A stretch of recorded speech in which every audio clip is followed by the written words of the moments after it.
ನಮಸ್ಕಾರ. ಮಾಂಗಲ್ಯಂ ತಂತು ನಾನೇನ ವಿಶೇಷ ಕಾರ್ಯಕ್ರಮಕ್ಕೆ ಸ್ವಾಗತ. ನಾನು ಸಿಂಚನಾ. ದಾಂಪತ್ಯದಲ್ಲಿ ಸಾಕಷ್ಟು ಮಂದಿ ನೊಂದಿರೋರು ಇರ್ತಾರೆ. ಅದರಲ್ಲೂ ಇತ್ತೀಚಿನ ದಿನಗಳಲ್ಲಿ ಮುಂಚೆ ಎಲ್ಲ ಹೆಂಗಾಗ್ತಾ ಇತ್ತು ಅಂದರೆ ಗಂಡ ಹೆಂಡಿರ ಜಗಳ ಉಂಡು ಮಲ್ಗೋ ತನಕ ಎನ್ನುವಂತಹ ಮಾತಿತ್ತು. ಆದರೆ ಇತ್ತೀಚಿನ ದಿನಗಳಲ್ಲಿ ಗಂಡ ಹೆಂಡಿರ ಜಗಳ ಕೋರ್ಟ್ ಮೆಟ್ಟಿಲಿರೋ ತನಕ ಅಂದರೆ ತಪ್ಪಾಗಲ್ಲ. ಯಾಕಂದರೆ ಸಣ್ಣ ಪುಟ್ಟ ವಿಚಾರಕ್ಕೂ ಕೂಡ ದಾಂಪತ್ಯದಲ್ಲಿ ಕಲಹಗಳು ಉಂಟಾಗ್ತಾ ಇದೆ, ದಾಂಪತ್ಯದಲ್ಲಿ ಬಿರುಕು ಮೂಡ್ತಾ ಇದೆ. ಹೀಗಾಗಿ ಈ ದಂಪತಿಗಳ ನಡುವೆ ಕಲಹ ಉಂಟಾಗೋದಕ್ಕೆ ಕಾರಣ ಏನು, ಇದಕ್ಕೆ ಪರಿಹಾರ ಏನು, ಜೊತೆಗೆ ಜಾತಕದಲ್ಲಿ ಯಾವೆಲ್ಲ ಸಮಸ್ಯೆಗಳು ಇದ್ರೆ ಈ ರೀತಿ ಕಲಹಗಳು ಉಂಟಾಗುತ್ತೆ, ಜೊತೆಗೆ ಇವರಿಬ್ಬರ ಕಲಹದಲ್ಲಿ ಕೂಸು ಬಡವಾಗ್ತಾ ಇದೆ, ಇದೆಲ್ಲದರ ಕುರಿತು ಮಾತಾಡೋಣ. ಇದಕ್ಕೆ ಪರಿಹಾರ ಏನು ಅಂತ ತಿಳಿಸಿಕೊಡೋದಕ್ಕೆ ನಮ್ಮ ಜೊತೆ ಇದ್ದಾರೆ ಪ್ರತ್ಯಂಗಿರಾ ದೇವಿಯ ಆರಾಧಕರಾದ ಡಾಕ್ಟರ್ ಮಹರ್ಷಿ ಗುರೂಜಿ ಅವರು. ಬನ್ನಿ ಗುರುಗಳನ್ನ ಕಾರ್ಯಕ್ರಮಕ್ಕೆ ಸ್ವಾಗತಿಸೋಣ. ನಮಸ್ಕಾರ ಗುರುಜಿ, ಕಾರ್ಯಕ್ರಮಕ್ಕೆ ಸ್ವಾಗತ. ಆಕಾಶಾತ್ ಪತಿತುಂ ತೋಯಂ ಯಥಾಗಚ್ಚತಿ ಸಾಗರಂ ಸರ್ವ ದೇವ ನಮಸ್ಕಾರಂ ಕೇಶವಂ ಪ್ರತಿಗಚ್ಚತೆ. ಹರೇ ಶ್ರೀನಿವಾಸ. ಎಲ್ಲರಿಗೂ ಸಹ ನಮಸ್ಕಾರಗಳು. ಗುರುಜಿ, ನಾನು ಆಗಲೇ ಹೇಳಿದಾಗೆ ಈ ದಂಪತಿಗಳ ನಡುವೆ ಸಣ್ಣ ಪುಟ್ಟ ವಿಚಾರಕ್ಕೂ ಕೂಡ ಇತ್ತೀಚಿನ ದಿನಗಳಲ್ಲಿ ಕಲಹಗಳು ಉಂಟಾಗ್ತಾ ಇದೆ. ಇನ್ನು ಈ ಕಲಹಕ್ಕೆ ಪದೇ ಪದೇ ಕಲಹಕ್ಕೆ ಕಾರಣ ಏನು ಅಂತ ಇವತ್ತು ನಾವು ಮದುವೆ ವಿಚಾರದಲ್ಲಿ ನಾವು ನೋಡೋಕೆ ಹೋದರೆ ಮದುವೆಗೆ ಯಾವುದೂ ವರ ಸೆಟ್ ಆಗ್ತಾ ಇಲ್ಲ ಅಥವಾ ವಧು ಸೆಟ್ ಆಗ್ತಾ ಇಲ್ಲ ಅನ್ನುವಂಥದ್ದು ಒಂದು ಸಮಸ್ಯೆ. ಆದರೆ ಮದುವೆ ಲೇಟು ಅನ್ನುವಂಥದ್ದು. ಈ ಮದುವೆ ಆಗಿರುವಂಥದ್ದು ನಾವು ನೋಡಿದ್ರೆ ಇವತ್ತು ಎಷ್ಟೋ ಜನ ವಿಚಾರದಲ್ಲಿ ಇದಾಗ್ತಾ ಇರುವಂಥದ್ದು ನೋಡ್ತಾ ಇದ್ದೀವಿ, ಡಿಸ್ಟರ್ಬೆನ್ಸ್ ಆಗ್ತಾ ಇರುವಂಥದ್ದು ನಾವು ನೋಡ್ತಾ ಇದ್ದೀವಿ. ಇದಕ್ಕೆ ಪ್ರಮುಖ ಕಾರಣ ಅಂತ ಹೇಳಿದ್ರೆ ವೈವಾಹಿಕ ಜೀವನಕ್ಕೆ ಜಾತಕಗಳ ವಿಚಾರದಲ್ಲಿ ನಾವು ನೋಡೋಕೆ ಹೋದರೆ ಈಗಾಗಲೇ ಹೊಂದಾಣಿಕೆ ಆಗದಿರುವಂಥ ಕೆಲವು ಕಾಂಬಿನೇಷನ್ಸ್ ನಾವು ನೋಡ್ತಾ ಇದ್ದೀವಿ. ಇದರಲ್ಲಿ ಏನಾಗುತ್ತೆ, ಕೆಲವೊಂದು ಸಂದರ್ಭದಲ್ಲಿ ಗ್ರಹಮೈತ್ರಕೂಟ ಅನ್ನುವಂಥದ್ದು ಬಹಳ ಪ್ರಮುಖ ಕೆಲಸ ಮಾಡುವಂಥದ್ದು ನಾವು ನೋಡ್ತಾ ಇದ್ವಿ. ಈ ಗ್ರಹಮೈತ್ರಕೂಟ ಸರಿ ಇಲ್ಲ ಅಂದಾಗೂ ವೈವಾಹಿಕ ಜೀವನ ಒಂದಿಷ್ಟು ಡಿಸ್ಟರ್ಬೆನ್ಸ್ ಬರುವಂಥ ಸಾಧ್ಯತೆ ಇರುತ್ತೆ. ಮತ್ತು ಕಳತ್ರ ದೋಷಗಳು ಅಂತ ಹೇಳ್ತೀವಿ. ಇವತ್ತು ನೋಡಿ, ಕಳತ್ರ ದೋಷ ಅಂದರೆ 2 ಮದುವೆ 3 ಮದುವೆ ಅವರೆಗೂ ಹೋಗ್ತಾ ಇದೆ. ಇವೆಲ್ಲವೂ ಕಾರಣ ಜಾತಕಗಳ ಸರಿಯಾದಂತಹ ಹೊಂದಾಣಿಕೆ ಇಲ್ಲದಿರುವಂತಹದ್ದು ಪ್ರಮುಖ ಕಾರಣ ಅನ್ನುವಂಥದ್ದು ಹೇಳಬಹುದಾಗಿದೆಯಮ್ಮ. ಖಂಡಿತ ಗುರುಜಿ. ಇನ್ನು ಜಾತಕ ಅನ್ನೋದು ಎಷ್ಟು ಮುಖ್ಯ ಅಂತ, ಜೊತೆಗೆ ಇನ್ನೊಂದು ಕಡೆ ಈ ಪ್ರೇಮ ವಿವಾಹ ಆಗೋರು ಜಾತಕವನ್ನ ತೋರಿಸಲ್ಲ, ಜಾತಕವನ್ನ ನಂಬಲ್ಲ, ಹಾಗೆ ಮದುವೆ ಆಗ್ಬಿಟ್ಟಿರ್ತಾರೆ. ಸೊ ಜಾತಕ ಅನ್ನೋದು ಮದುವೆಯ ವಿಚಾರದಲ್ಲಿ ಎಷ್ಟು ಮುಖ್ಯ?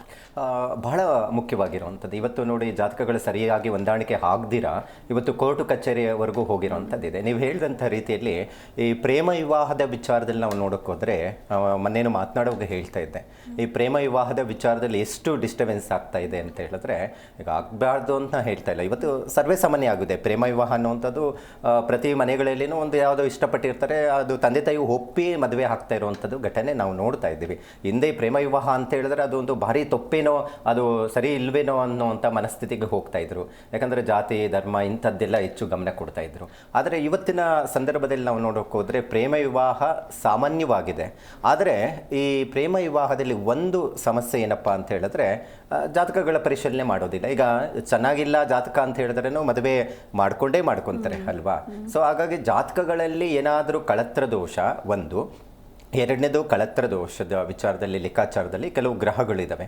ಈ ಸಪ್ತಮ ಸ್ಥಾನದಲ್ಲಿ ಯಾರ ಜಾತಕದಲ್ಲಿ ರಾಹು ಅಥವಾ ಶನಿ ಸಂಯೋಗ ಆಗಿದ್ದರೆ ಅಥವಾ ಕುಜ ಮತ್ತು ಶನಿಯ ಸಂಯೋಗ ಆಗಿದ್ದರೆ ಭಾಳ ಜನಕ್ಕೆ ವೈವಾಹಿಕ ಜೀವನ ಡಿಸ್ಟರ್ಬೆನ್ಸ್ ನಾವು ನೋಡ್ತಾ ಇದ್ದೀವಿ.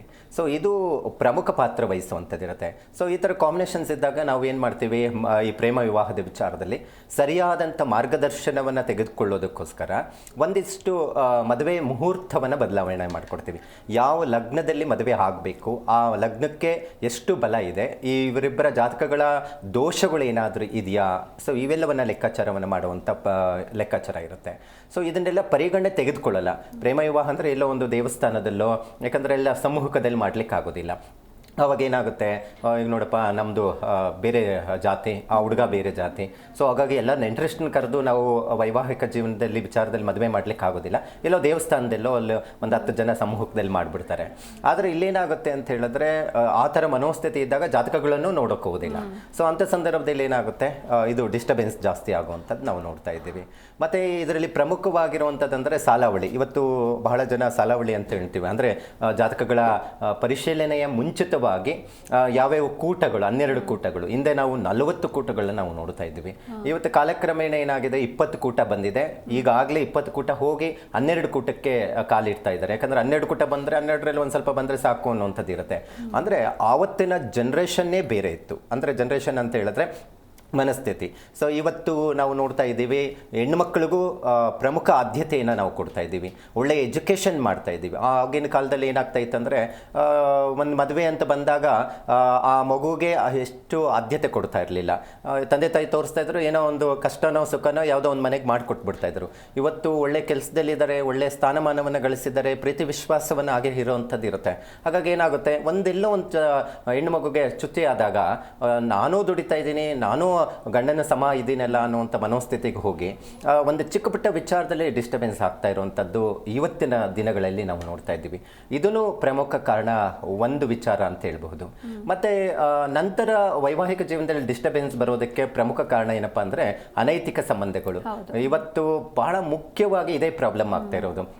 ಇವತ್ತು ನಾವು ಕೋರ್ಟು ಕಚೇರಿ ಅಂತ ಬಂದಾಗ ಎಷ್ಟು ನೋಡ್ತಾ ಇದ್ದೀವಿ. ಹಿಂದೆ ಕೋರ್ಟ್ ಹತ್ತಬೇಕು ಅಂತ ಹೇಳಿದ್ರೆ ಯಾವುದೋ ಒಂದು ಜಮೀನು ವಿಚಾರದಲ್ಲೋ ಅಥವಾ ಇನ್ಯಾವುದೋ ಒಂದು ಕೊಲೆ ವಿಚಾರದಲ್ಲಿ ಅಥವಾ ಇನ್ನೇನೋ ಕಳ್ತನ ವಿಚಾರದಲ್ಲಿ ಕೋರ್ಟು ಮೆಟ್ಲತ್ತಾ ಇದ್ದಂಥದ್ದು.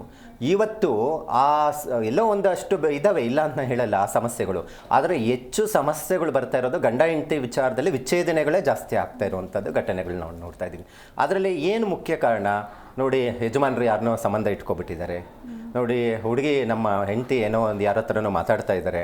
ಸೊ ಈ ಥರ ಮನೋಸ್ಥಿತಿಗೆ ಹೋಗ್ತಾ ಇರೋವಂಥದ್ದು ಘಟನೆ ನೋಡ್ತಾ ಇದ್ವಿ. ಆದರೆ ಜ್ಯೋತಿಷ್ಯ ಶಾಸ್ತ್ರದಲ್ಲಿ ಆ ರೀತಿ ಸಮಸ್ಯೆಗೆ, ಆ ಥರ ನಿಂದನೆಗಳಿಗೆ ಬರೋದಕ್ಕೆ ಕಾರಣ ಏನಪ್ಪ ಅಂತ ಹೇಳಿದ್ರೆ ನೋಡಿ, ಪ್ರಮುಖವಾಗಿರೋದು ಕಳತ್ರ ದೋಷಗಳು ಅಂತ ಹೇಳ್ತೀವಿ. ಕಳತ್ರ ದೋಷಗಳಿಗೆ ಬರೋದಕ್ಕೆ ಇದು ಒಂದು ಕಾರಣ.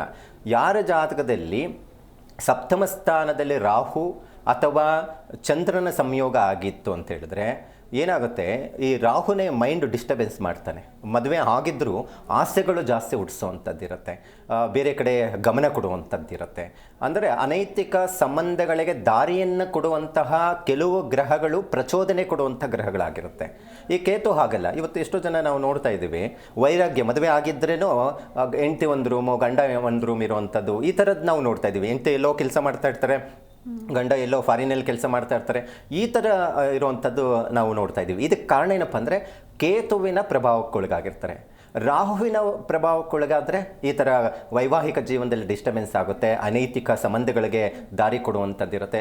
ರಾಹುವಿನ ಪಾತ್ರ ಇಲ್ಲಿ ಪ್ರಮುಖವಾಗಿ ವೈವಾಹಿಕ ಜೀವನದಲ್ಲಿ ಡಿಸ್ಟರ್ಬೆನ್ಸ್ ಮಾಡೋದಕ್ಕೆ ಸಾಧ್ಯ ಆಗುತ್ತೆ. ಇಲ್ಲಿ ಏನು ಸಮಸ್ಯೆನೇ ಇರೋದಿಲ್ಲ. ಒಂದು ಚಿಕ್ಕ ಪುಟ್ಟ ವಿಚಾರದಲ್ಲಿ ಗಂಡ ಹೆಂಡತಿ ಎಲ್ಲಿವರೆಗೂ ಹೋಗುತ್ತೆ ಅಂದರೆ ಕೋರ್ಟು ಕಚೇರಿವರೆಗೂ ಹೋಗ್ತಾ ಇದೆ, ಮೈಂಡ್ ಡಿಸ್ಟರ್ಬೆನ್ಸ್ ಮಾಡ್ತಾ ಇದ್ದಾರೆ ಅಂದರೆ ರಾಹುನೇ ಪ್ರಮುಖ ಕಾರಣ ಆಗುವಂಥದ್ದಿರುತ್ತೆ. ಈ ರಾಹು ಛಾಯಾಗ್ರಹ ಅಂತ ಹೇಳ್ತೀವಿ. ರಾಹು ಚಿಕ್ಕ ಪುಟ್ಟ ವಿಚಾರದಲ್ಲಿ ಜಗಳಗಳನ್ನು ಉಂಟು ಮಾಡುವಂಥದ್ದಿರುತ್ತೆ. ಈಗ ಮನೆಯಲ್ಲಿ ಯಾವುದೋ ಒಂದು ಚಿಕ್ಕ ವಿಚಾರದಲ್ಲಿ ಮಗುನ ಸರಿಯಾಗಿ ನೋಡ್ಕೊತಾ ಇಲ್ಲ ಅಥವಾ ಇನ್ನೇನೋ ಕ್ಲೀನ್ ಮಾಡಿದ್ದಲ್ಲಿ ಕಸ ಬಿದ್ದಿದೆ, ಇದು ಏನೋ ಒಂದು ಚಿಕ್ಕ ಚಿಕ್ಕ ವಿಚಾರದಲ್ಲಿ ದೊಡ್ಡದು ಆಗುವಂಥದ್ದು ಇರುತ್ತೆ. ಮತ್ತು ಈ ಮನೆಯಲ್ಲಿ ಕಲಹಗಳು ಬರೋದಕ್ಕೆ ಈ ದ್ವಿತೀಯ ಸ್ಥಾನ ಸಪ್ತಮ ಸ್ಥಾನ ಕಾಂಬಿನೇಷನ್ಸ್ ನಾವು ನೋಡ್ತೀವಿ.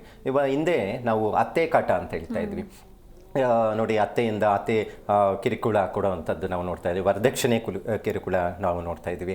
ಸೊ ಇವೆಲ್ಲ ಹೋಗ್ಬಿಟ್ಟಿದೆ. ಈಗ ಎಲ್ಲೋ ಒಂದೆರಡು ಒಂದು ಲೆಕ್ಕಾಚಾರದಲ್ಲಿ ನಾವು ನೋಡೋಕ್ಕೋದ್ರೆ ಬೆರಳೆ ಎಣಿಕೆ ರೀತಿಯಲ್ಲಿ ಇರಬಹುದು ಎಲ್ಲೋ ಹಳ್ಳಿ ಕಡೆ. ಆದರೆ ಇವತ್ತು ಅತ್ತೆ ಸೊಸೆ ಎಷ್ಟು ಬಾಂಧವ್ಯತೆ ಇದೆ ಅಂದರೆ ಎಲ್ಲೋ ಮಗಳು ಅಥವಾ ತಾಯಿಯ ಸಂಬಂಧ ರೀತಿಯಲ್ಲಿ ನಾವು ನೋಡ್ತಾ ಇದ್ದೀವಿ. ಆದರೆ ಇವತ್ತಿನ ಜನ್ರೇಷನ್ಗೆ ಏನಾಗ್ತಾ ಇದೆ ಅಂದರೆ ನಾದ್ನಿ ಕಾಟ ಜಾಸ್ತಿ ಆಗ್ತಾ ಇದೆ. ನಾದ್ನಿ ಇವತ್ತೆಲ್ಲ ಮೊನ್ನೆ ಮಾಧ್ಯಮಗಳಲ್ಲಿ ನಾವು ನೋಡ್ತಾ ಇದ್ದೀವಿ, ನಾದ್ನಿ ಕಿತ್ತಾಟ, ಕಿರಿಕಿರಿ, ಕಿರುಕುಳ ಇವೆಲ್ಲ. ಇದರಿಂದನೂ ಗಂಡ ಹೆಂಡತಿ ನಡುವೆ ನಿಮ್ಮ ನಾದ್ನಿ ವಿಚಾರದಲ್ಲಿ ಇಟ್ಕೊಂಡು ನಿಮ್ಮ ಅಕ್ಕ ಹಂಗೆ ಹೇಳಿದ್ರು, ನಿಮ್ಮ ತಂಗಿ ಹಿಂಗೆ ಹೇಳಿದ್ರು, ಹೀಗೆ ಈ ಥರ ಜಗಳ ಆಗಿ ಮನೆ ಬಿಟ್ಟು ಹೋಗಿರುವಂಥ ಪರಿಸ್ಥಿತಿ ನಾವು ನೋಡ್ತಾ ಇದ್ದೀವಿ. ದ್ವಿತೀಯ ಸ್ಥಾನಾಧಿಪತಿಯು ಸಪ್ತಮದಲ್ಲಿ ಬಾಧಕ ರಾಶಿಯಲ್ಲಿ ಇತ್ತು ಅಂದರೆ ಈ ರೀತಿ ವೈವಾಹಿಕ ಜೀವನದಲ್ಲಿ ಡಿಸ್ಟರ್ಬೆನ್ಸ್ ಬರುತ್ತೆ. ಅಂದರೆ ಇಲ್ಲಿ ಗಂಡ ಹೆಂಡತಿ ಜಗಳ ಬರೋದಕ್ಕೆ ಒಂದು ಕಾರಣ ಬೇಕಲ್ವಾ? ಆ ಕಾರಣ ಬರೋದಕ್ಕೆ ಕೆಲವು ಗ್ರಹಗಳು ಮುಖ್ಯವಾಗಿ ಪಾತ್ರ ವಹಿಸೋದಕ್ಕೆ ಸಾಧ್ಯ ಆಗುತ್ತಮ್ಮ. ಖಂಡಿತ ಗುರುಜಿ. ಇನ್ನು ಈ ಜಾತಕದಲ್ಲಿ ಎಷ್ಟು ಗಣಗಳು ಕೂಡಬೇಕು ಅಂತ ನೋಡಿ, ನಾನು ಒಂದು ಲೆಕ್ಕಾಚಾರ, ನಾನು ಒಂದು 20 ವರ್ಷದಿಂದ ನಾವು ಜ್ಯೋತಿಷ್ಯದ ವಿಚಾರದಲ್ಲಿ ನಾನು ಕೊಡ್ತಾ ಇದ್ದೀನಿ. ನಮ್ಮ ತಂದೆಯವರು, ತಾತನೂ ಜ್ಯೋತಿಷ್ಯರು.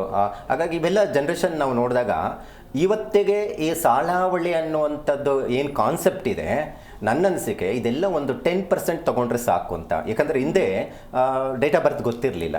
ಅವಾಗ ಏನಾಗ್ತಾ ಇತ್ತು, ಹೆಸರು ಮೇಲೆ ನೋಡ್ತಾ ಇದ್ರು. ಯಾವ ಹೆಸರದಲ್ಲಿ ಜಾತಕಗಳ ಪರಿಶೀಲನೆ ಮಾಡಬೇಕು, ಇದನ್ನು ಲೆಕ್ಕಾಚಾರವನ್ನು ಮಾಡ್ತಾ ಇದ್ರು. ಇವತ್ತು ಪರಿಸ್ಥಿತಿ ಇವತ್ತಿನ ಜನ್ರೇಷನ್ಗೆ ನಾನು ಹೇಳ್ತಾ ಇದ್ದೀನಿ ನೋಡಿ. ಇವತ್ತು ನೀವೇನಾದರೂ ಮದುವೆ ವಿಚಾರದಲ್ಲಿ ನೋಡಬೇಕಾದ್ರೆ ಫಸ್ಟು ಗ್ರಹಮೈತ್ರ ಕೂಟ ನೋಡಿ. ಏನದು ಗ್ರಹ ಮೈತ್ರಕೂಟ? ನೋಡಿ, ಹಿಂದೆ ಮನುಷ್ಯ ರಾಕ್ಷಸಗಣವನ್ನ ಪರಿಗಣನೆ ತೆಗೆದುಕೊತಾ ಇರಲಿಲ್ಲ. ಅದೇ ಕಾನ್ಸೆಪ್ಟಲ್ಲಿ ಈ ನಕ್ಷತ್ರ ಹೊಂದಾಣಿಕೆ, ರಾಶಿಗಳ ಹೊಂದಾಣಿಕೆ, ಲಗ್ನಗಳ ಹೊಂದಾಣಿಕೆ ಬಹಳ ಅಗತ್ಯ ಇದೆ. ಉದಾಹರಣೆಗೆ ಈಗ ಹುಡುಗಿದು ಮೇಷರಾಶಿ ಅಶ್ವಿನಿ ನಕ್ಷತ್ರದಲ್ಲಿ ಹುಟ್ಟಿದ್ದಾರೆ ಅಂದ್ಕೊಳ್ಳಿ. ಹುಡುಗಂದು ಉತ್ತರಾಷಾಢ ನಕ್ಷತ್ರ ಮಕರ ರಾಶಿಯಲ್ಲಿ ಜನನ ಆಗಿದ್ದಾರೆ ನೋಡಿ.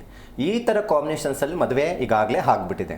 ಅವ್ರ ಮನೆಗಳಲ್ಲಿ ನೋಡಿ 99% ಅವ್ರು ಬಿಟ್ಟೋಗಲ್ಲ, ಕಿತ್ತಾಡ್ತಾನೆ ಇರ್ತಾರೆ. ಚಿಕ್ಕ ಬಿಟ್ಟ ವಿಚಾರದಲ್ಲಿ ದೊಡ್ಡ ಗಲಹಗಳಾಗುತ್ತೆ. ಅಂದರೆ ಈ ಕಾಂಬಿನೇಷನ್ಸ್ ಒಂದೇ ಇಲ್ಲ, ಪ್ರತಿ 27 ನಕ್ಷತ್ರಗಳಿಗೂ 12 ರಾಶಿಗಳಿಗೂ ಕೆಲವೊಂದು ರಾಶಿ ನಕ್ಷತ್ರಗಳು ಕಾಂಬಿನೇಷನ್ಸ್ ಆಗೋದಿಲ್ಲ.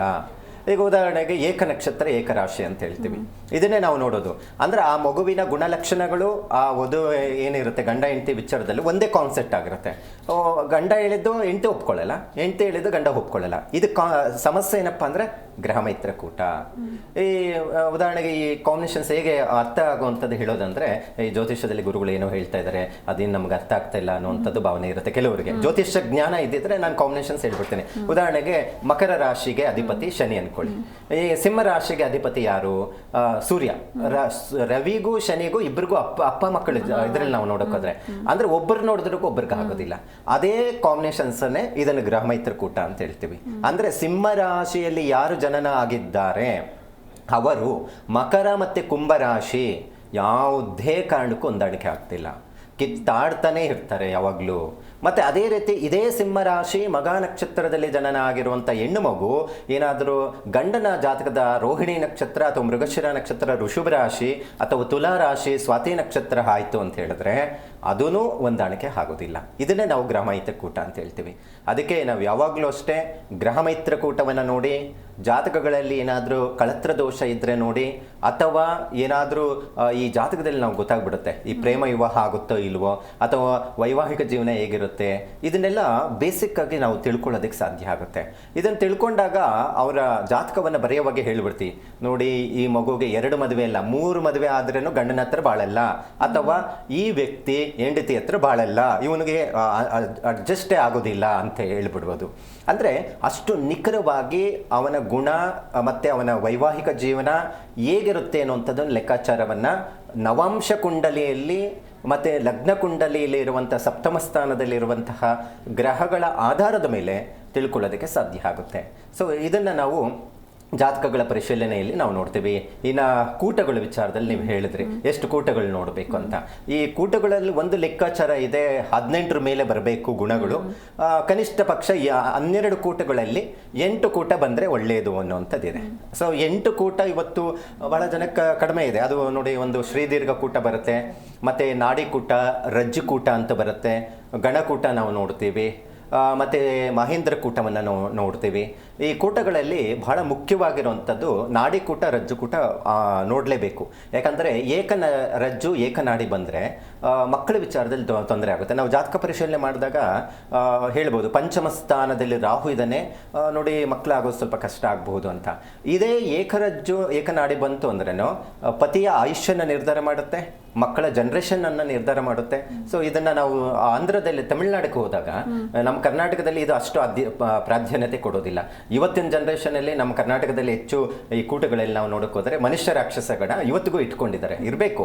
ಆದರೆ ನಾನು ಹೇಳುವಂಥದ್ದು ಗ್ರಹ ಮೈತ್ರಕೂಟ ಬಹಳ ಅಗತ್ಯ ಇದೆ ಅನ್ನುವಂಥದ್ದು. ತಮಿಳ್ನಾಡು ಕಡೆ ಎಲ್ಲ ರಜ್ಜುಕೂಟ ನಾಡಿಕೂಟ ಬಂದರೆ ಮದುವೆ ಆಗೋದೇ ಇಲ್ಲ, ಮಾಡೋದೇ ಇಲ್ಲ ಅವರು. ಸೊ ಆ ಥರ ಇರುವಂಥದ್ದಿದೆ. ಹಾಗಾಗಿ ಇದು ಯಾವುದೇ ಕೂಟಗಳು ಲೆಕ್ಕಾಚಾರದಲ್ಲಿ ನೋಡೋಕೆ ಹೋದರೆ ಗ್ರಹ ಮೈತ್ರಕೂಟ ಮತ್ತು ನಾಡಿಕೂಟ, ರಜ್ಜುಕೂಟ ಗುಣಗಳು 18ಕ್ಕಿಂತ ಮೇಲಿರಬೇಕು. ಶ್ರೀದೀರ್ಘ ಕೂಟ 9 ಮೇಲೆ ಇರಬೇಕು. 9 ಕೆಳಗಡೆ ಇತ್ತು ಅಂದರೆ ಅದು ಅಭಿವೃದ್ಧಿ ಇರೋದಿಲ್ಲ. ಏನದು ಶ್ರೀದೀರ್ಘ ಕೂಟ ಅಂದರೆ ಶ್ರೀ ನಕ್ಷತ್ರದಿಂದ ಪುರುಷ ನಕ್ಷತ್ರವನ್ನು ಎಣಿಕೆ ಮಾಡಿದಾಗ ಬರುವಂಥ ಮೊತ್ತ. ಸೊ ಅದನ್ನು ನಾವು ಶ್ರೀದೀರ್ಘ ಕೂಟ ಈ ಥರ ಕಾನ್ಸೆಪ್ಟ್ ಇರುತ್ತೆ. ಇವತ್ತಿನ ಜನ್ರೇಷನಲ್ಲಿ ಇವೆಲ್ಲ ನೋಡಲ್ಲ, ಬಿಡು ಅದು ಒಂದು ಕಾನ್ಸೆಪ್ಟ್ ಇರುತ್ತೆ. ಯಾಕಂತ ಹೇಳಿದ್ರೆ ನಕ್ಷತ್ರನ ವಧುವಿನ ನಕ್ಷತ್ರ ಮತ್ತು ವರನ ನಕ್ಷತ್ರ ನೋಡಿದಾಗ ಅವರ ಏಜು ಮತ್ತು ಕೆಲವೊಂದೆಲ್ಲ ಮನಸ್ಥಿತಿ ಲೆಕ್ಕಾಚಾರ ಇರುತ್ತೆ.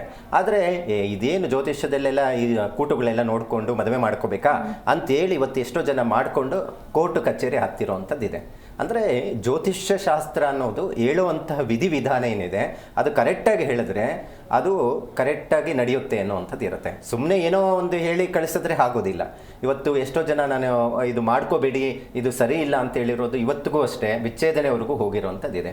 ಯಾಕಂದರೆ ನಾನೇನು ದೇವರಲ್ಲ. ಈಗ ಕ್ಯಾಲ್ಕುಲೇಷನ್ ಇರುತ್ತೆ, ಹೇಗೆ ಈ ಕ್ಯಾಲ್ಕುಲೇಷನ್ ಮಾಡಬಹುದು ಅನ್ನೋವಂಥದ್ದು ಇರುತ್ತೆ. ವಧುವರರ ಜನ್ಮ ದಿನಾಂಕವನ್ನು ತೆಗೆದುಕೊಂಡು ಇವರ ವೈವಾಹಿಕ ಜೀವನ ಹೇಗಿರುತ್ತೆ ಅನ್ನೋವಂಥದ್ದನ್ನು ಕ್ಯಾಲ್ಕುಲೇಷನ್ ಮಾಡಬಹುದು. ಸೊ ಇವೆಲ್ಲ ಯಾವುದಾದ್ರೂ ಒಂದು ಸರಿ ಇಲ್ಲ ಅಂದ್ರೇನು ಡಿಸ್ಟರ್ಬೆನ್ಸ್ ಆಗೋದು ಖಚಿತವಾಗಿರುತ್ತೆ.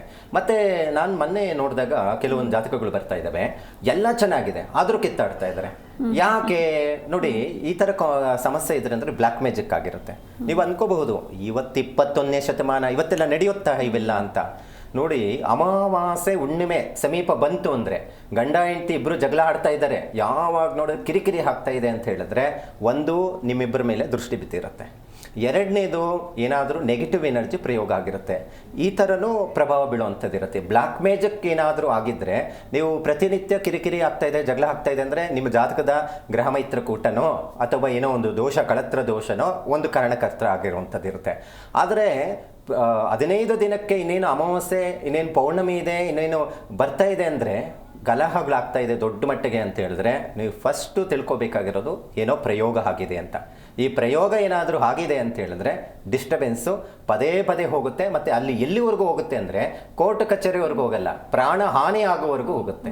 ಸೊ ಅನ್ಕೋಬೋದು, ಇವತ್ತು ನಾವು ನೋಡ್ತಾ ಇದ್ದೀವಿ ನೋಡಿ, ಹೆಂಡತಿ ಗಂಡನ ಜಗಳ ಆಯಿತು, ಹೆಂಡತಿ ಏನೋ ನೇಣಾಕೊಂಡ್ಲು ಅಥವಾ ವಿಷ ತಗೊಂಡ್ರು, ಇವತ್ತು ಪ್ರತಿ ಮಾಧ್ಯಮಗಳಲ್ಲಿ ನಾವು ನೋಡ್ತಾ ಇದ್ದೀವಿ. ಇದಕ್ಕೆ ಕಾರಣ ಏನಪ್ಪಾ ಅಂದರೆ ನೆಗೆಟಿವ್ ಸಿಂಪ್ಟಮ್ಸು ಒಂದು ಕಾರಣ ಆಗಲಿಕ್ಕೆ ಸಾಧ್ಯ ಆಗುತ್ತೆ. ಖಂಡಿತ ಗುರುಜಿ. ಒಬ್ರು ಕಾಲರ್ ಇದ್ದಾರೆ ದೊಡ್ಡಬಳ್ಳಾಪುರದಿಂದ, ಗಾಯತ್ರಿ ಅಂತ, ಮಾತಾಡ್ಸೋಣ. ನಮಸ್ತೆ ಅಮ್ಮ. ನಮಸ್ತೆ. ಹಲೋ ನಮಸ್ತೆ. ಯಾರ ಬಗ್ಗೆ ಕೇಳಬೇಕಿತ್ತು? ನನ್ನ ಮಗನ ಬಗ್ಗೆ ಕೇಳಬೇಕಾಗಿತ್ತು. ಅವ್ರ ಡೇಟ್ ಆಫ್ ಬರ್ತ್ ಹೇಳಿಮ್ಮ. ಅವರು 21/12/1992. 21/12/92. ಟೈಮಿಂಗ್ಸ್ ಹೇಳಿ. ಟೈಮ್ ಸೋಮವಾರ 10:42. ಬೆಳಿಗ್ಗೆನಾ? ಬೆಳಿಗ್ಗೆ. ಓಕೆ, ಬೆಳಿಗ್ಗೆ 10:42. ಓಕೆ, ಗುರೂಜಿ ಇದ್ದಾರೆ, ಮಾತನಾಡಿಮ್ಮ. ನಮಸ್ತೆ ಅಮ್ಮ. ನಮಸ್ತೆ ಗುರುಜಿ. ಮದುವೆಗೆ ನೋಡ್ತಾ ಇದ್ದೀರಮ್ಮ? ಮದ್ವೆ ನನಗೆ ಇನ್ನೂ ಆಗ್ತಾ ಇಲ್ಲ, ಅದಕ್ಕೆ ಕೇಳೋಣ ಏನಾನ ಪರಿಹಾರ ಅಂತ. ಆ ಹುಡುಗನ ಜಾತಕದಲ್ಲಿ ಲೇಟ್ ಮ್ಯಾರೇಜ್ ಅಂತಾನೆ ಇರೋದಮ್ಮ. ಹಾಗಾಗಿ ಹುಡುಗನಿಗೆ ಕದ್ಲಿ ವಿವಾಹ ಮಾಡಿಸಿದ್ರಾ? ಮಾಡ್ತಿದ್ದೀನಿ. ಅದು ಯಾಕೆ ಅಂತ ಹೇಳಿದ್ರೆ ಬೇಗ ಆಗಲಿ ಅನ್ನುವಂಥದ್ದು ಉದ್ದೇಶ ಒಂದು ಮಾಡಿ. 2026ರಲ್ಲಿ ಮದುವೆ ಯೋಗ ಇದೆ ಅನ್ನುವಂಥದ್ದಿದೆ. 26ರಿಂದ 1 ವರ್ಷ ಅನುಕೂಲ ಆಗುವಂಥದ್ದು ಇರುತ್ತೆ. ಹಾಗಾಗಿ ಒಂದು ಕೆಲಸ ಮಾಡಿ, ಪ್ರತಿ ಮಂಗಳವಾರ ಅಥವಾ ಷಷ್ಠಿ ದಿವಸ ಒಂದು 1/4 kg ಅಷ್ಟು ತೊಗರಿ ಕಾಳು, ಒಂದು ಕೆಂಪು ವಸ್ತ್ರ ಪೂಜೆ ಮಾಡಿಬಿಟ್ಟು ಅದನ್ನು ತೆಗೆದುಕೊಂಡೋಗಿ ಸುಬ್ರಹ್ಮಣ್ಯ ದೇವಸ್ಥಾನ ಆಗ್ಬೋದು ಅಥವಾ ಲಕ್ಷ್ಮೀ ನರಸಿಂಹನ ದೇವಸ್ಥಾನ ಆಗ್ಬೋದು, ಅದನ್ನು ದಾನ ಮಾಡ್ತಾ ಇದ್ದರೆ ಬಹಳ ಒಳ್ಳೇದಮ್ಮ. ಅದು ಮಾಡಿ ಬರೋ ವರ್ಷ ಮದುವೆ ಯೋಗ ಇದೆ, ಅನುಕೂಲ ಆಗುವಂಥದ್ದು ಸಾಧ್ಯತೆ ಆಗುತ್ತೆಮ್ಮ. ಓಕೆ, ಧನ್ಯವಾದ ಗಾಯತ್ರಿ ಅವರೇ ಕರೆ ಮಾಡಿದ್ದಕ್ಕೆ. ಗುರೂಜಿ, ಇನ್ನು ಈ ಕಳತ್ರ ದೋಷ ಅಂದರೆ ಏನು ಅಂತ ನೋಡಿ. ಕಳತ್ರ ದೋಷ ಅಂತ ಹೇಳಿದ್ರೆ 2 ಮದುವೆಯಲ್ಲಿ ವೈವಾಹಿಕ ಜೀವನ ಸುಖವಾಗಿರೋದಿಲ್ಲ. ಅದರಲ್ಲಿ 2-3 ಥರ ಇರುತ್ತೆ ಕಳತ್ರ ದೋಷದಲ್ಲಿ. ಒಂದು ದ್ವಿಕಳತ್ರ ದೋಷ, ತ್ರಿಕಳತ್ರ ದೋಷ ಅಂತ ಹೇಳ್ತೀವಿ. ಇವತ್ತು 3 ಮದುವೆ ಆಗಿದ್ರೂ ಸಹ ಅಲ್ಲಿ ವಿಚ್ಛೇದನೆ ಕಿರಿಕಿರಿ ಆಗಿ ವಿಚ್ಛೇದನೆ ತೆಗೆದುಕೊತಾ ಇರುವಂಥದ್ದು ನಾವು ನೋಡ್ತಾ ಇದ್ದೀವಿ. ಯಾಕೆ ಈ ಥರ ಅಂತ ಹೇಳಿದ್ರೆ ನೋಡಿ, ದೀರ್ಘಕಾಲದವರೆಗೂ ವೈವಾಹಿಕ ಜೀವನದಲ್ಲಿ ಡಿಸ್ಟರ್ಬೆನ್ಸ್ ಬರುವಂತಹದ್ದು ಕೆಲವೊಂದು ಸಮಸ್ಯೆಗಳು ನಾವು ನೋಡಬಹುದಾಗಿದೆ. ಅದರಲ್ಲಿ ಪ್ರಮುಖವಾಗಿರುವಂಥದ್ದು ಏನಾದರೂ 2 ಮದುವೆ ಯೋಗ ದ್ವಿಕಳತ್ರ ದೋಷ ಇತ್ತು ಅಂದರೆ ಅದನ್ನು ನಾವು ಕದ್ಲಿ ವಿವಾಹನೋ ಕುಂಭ ವಿವಾಹವನ್ನು ಮಾಡಲಿಕ್ಕೆ ಸಾಧ್ಯ ಆಗುತ್ತೆ. ಅದನ್ನು ಉಲ್ಟಾ ಮಾಡಿಬಿಡ್ತಾರೆ ಕೆಲವರು. ಏನು ಮಾಡ್ತಾರೆ, ವಧುಗೆ ಬಂದ್ಬಿಟ್ಟು ಕದ್ಲಿ ವಿವಾಹ ಮಾಡಿಬಿಡ್ತಾರೆ, ವರನಿಗೆ ಬಂದು ಕುಂಭ ವಿವಾಹ ಮಾಡ್ತಾರೆ. ಆ ಥರ ಮಾಡಬಾರ್ದು. ಯಾಕಂದರೆ ರಂಭಾದೇವಿ ಅಸ್ತಿತ್ವವನ್ನು ಇರುವಂಥದ್ದು ಕದ್ಲಿ ವಿವಾಹ. ಅದಕ್ಕಾಗಿ ಕದ್ಲಿ ವಿವಾಹ ಸ್ತ್ರೀ ತತ್ವವನ್ನು ಹೊಂದಿರುವಂಥದ್ದು ಗಿಡ ಆಗಿರುತ್ತೆ. ಸೊ ಕುಂಬೇಶ್ವರ ಅಂತ ಹೇಳ್ತೀವಿ. ಸೊ ಈ ಥರ ಕಾನ್ಸೆಪ್ಟಲ್ಲಿ ಮಾಡುವಂಥದ್ದು ಇರುತ್ತೆ. ಯಾರ ಜಾತಕದಲ್ಲಿ ಕಳತ್ರ ದೋಷ ಬರೋದಕ್ಕೆ ಕಾರಣ ಏನಪ್ಪ ಅಂತ ಹೇಳಿದ್ರೆ ನೋಡಿ, ನಾನೊಂದು 2-3 ಲಗ್ನಗಳು ಹೇಳ್ತೀನಿ. ಈ ಕೆಲವು ಲಗ್ನದವ್ರಿಗೆ ಬೇಗ ಅದರ ಪರಿಣಾಮ ಬೀಳುತ್ತೆ. ಈ ಮೀನ್ ಲಗ್ನದಲ್ಲಿ ಹುಟ್ಟಿರುವಂಥವ್ರಿಗೆ ಗಂಡು ಮಕ್ಕಳಿಗೆ 7ನೇ ಮನೆಯಲ್ಲಿ ಏನಾದರೂ ಶುಕ್ರ ಕುಜ ಇದ್ದರೆ 100ಕ್ಕೆ 100 2 ಅಲ್ಲ 3 ಮದುವೆ ಆದ್ರೂ ಸುಖ ಇರೋದಿಲ್ಲ. ಅದಕ್ಕೆ ನೀವು ಕಂಪಲ್ಸರಿ ಒಂದಿಷ್ಟು ರಾಶಿ ನಕ್ಷತ್ರಗಳನ್ನು ಅವಾಯ್ಡ್ ಮಾಡಬೇಕು. ಅಂದರೆ ಯಾವ ನಕ್ಷತ್ರದಲ್ಲಿ ನೀವು ಹುಟ್ಟಿದ್ದೀರಾ, ಸೊ ಆ ನಕ್ಷತ್ರಕ್ಕೆ ಯಾವ ರಾಶಿ ಆಗೋದಿಲ್ಲ, ಇದನ್ನು ಲೆಕ್ಕಾಚಾರ ಮಾಡ್ತೀವಿ. ಮತ್ತು ಮದುವೆ ಮುಂಚಿತವಾಗಿ ವೈವಾಹಿಕ ಜೀವನದಲ್ಲಿ ಡಿಸ್ಟರ್ಬೆನ್ಸ್ ಬರುತ್ತೆ ಅನ್ನುವಂಥದ್ದು ಅದರಲ್ಲಿ 7ನೇ ಮನೆಯಲ್ಲಿ ಇರುತ್ತಲ್ವ ಶುಕ್ರ. ಅದಕ್ಕೆ ಏನು ಮಾಡಬೇಕು, ಒಂದು ಕದಲಿ ವಿವಾಹ ಮಾಡಬೇಕು. 2ನೇದು ಅತೀ ದೀರ್ಘಕಾಲದವರೆಗೂ ಹೆಣ್ಣು ದೇವರನ್ನು ಆರಾಧನೆ ಮಾಡಬೇಕು. ಯಾಕಂದರೆ ಶುಕ್ರ ಸಪ್ತಮ ಸ್ಥಾನದಲ್ಲಿ ನೀಚ ಆಗಿರೋದ್ರಿಂದ ವೈವಾಹಿಕ ಜೀವನವನ್ನು ದೀರ್ಘಕಾಲದವರೆಗೂ ಹೆಣ್ಣು ಮಗುವಿಂದ ಸುಖ ಇರೋದಿಲ್ಲ.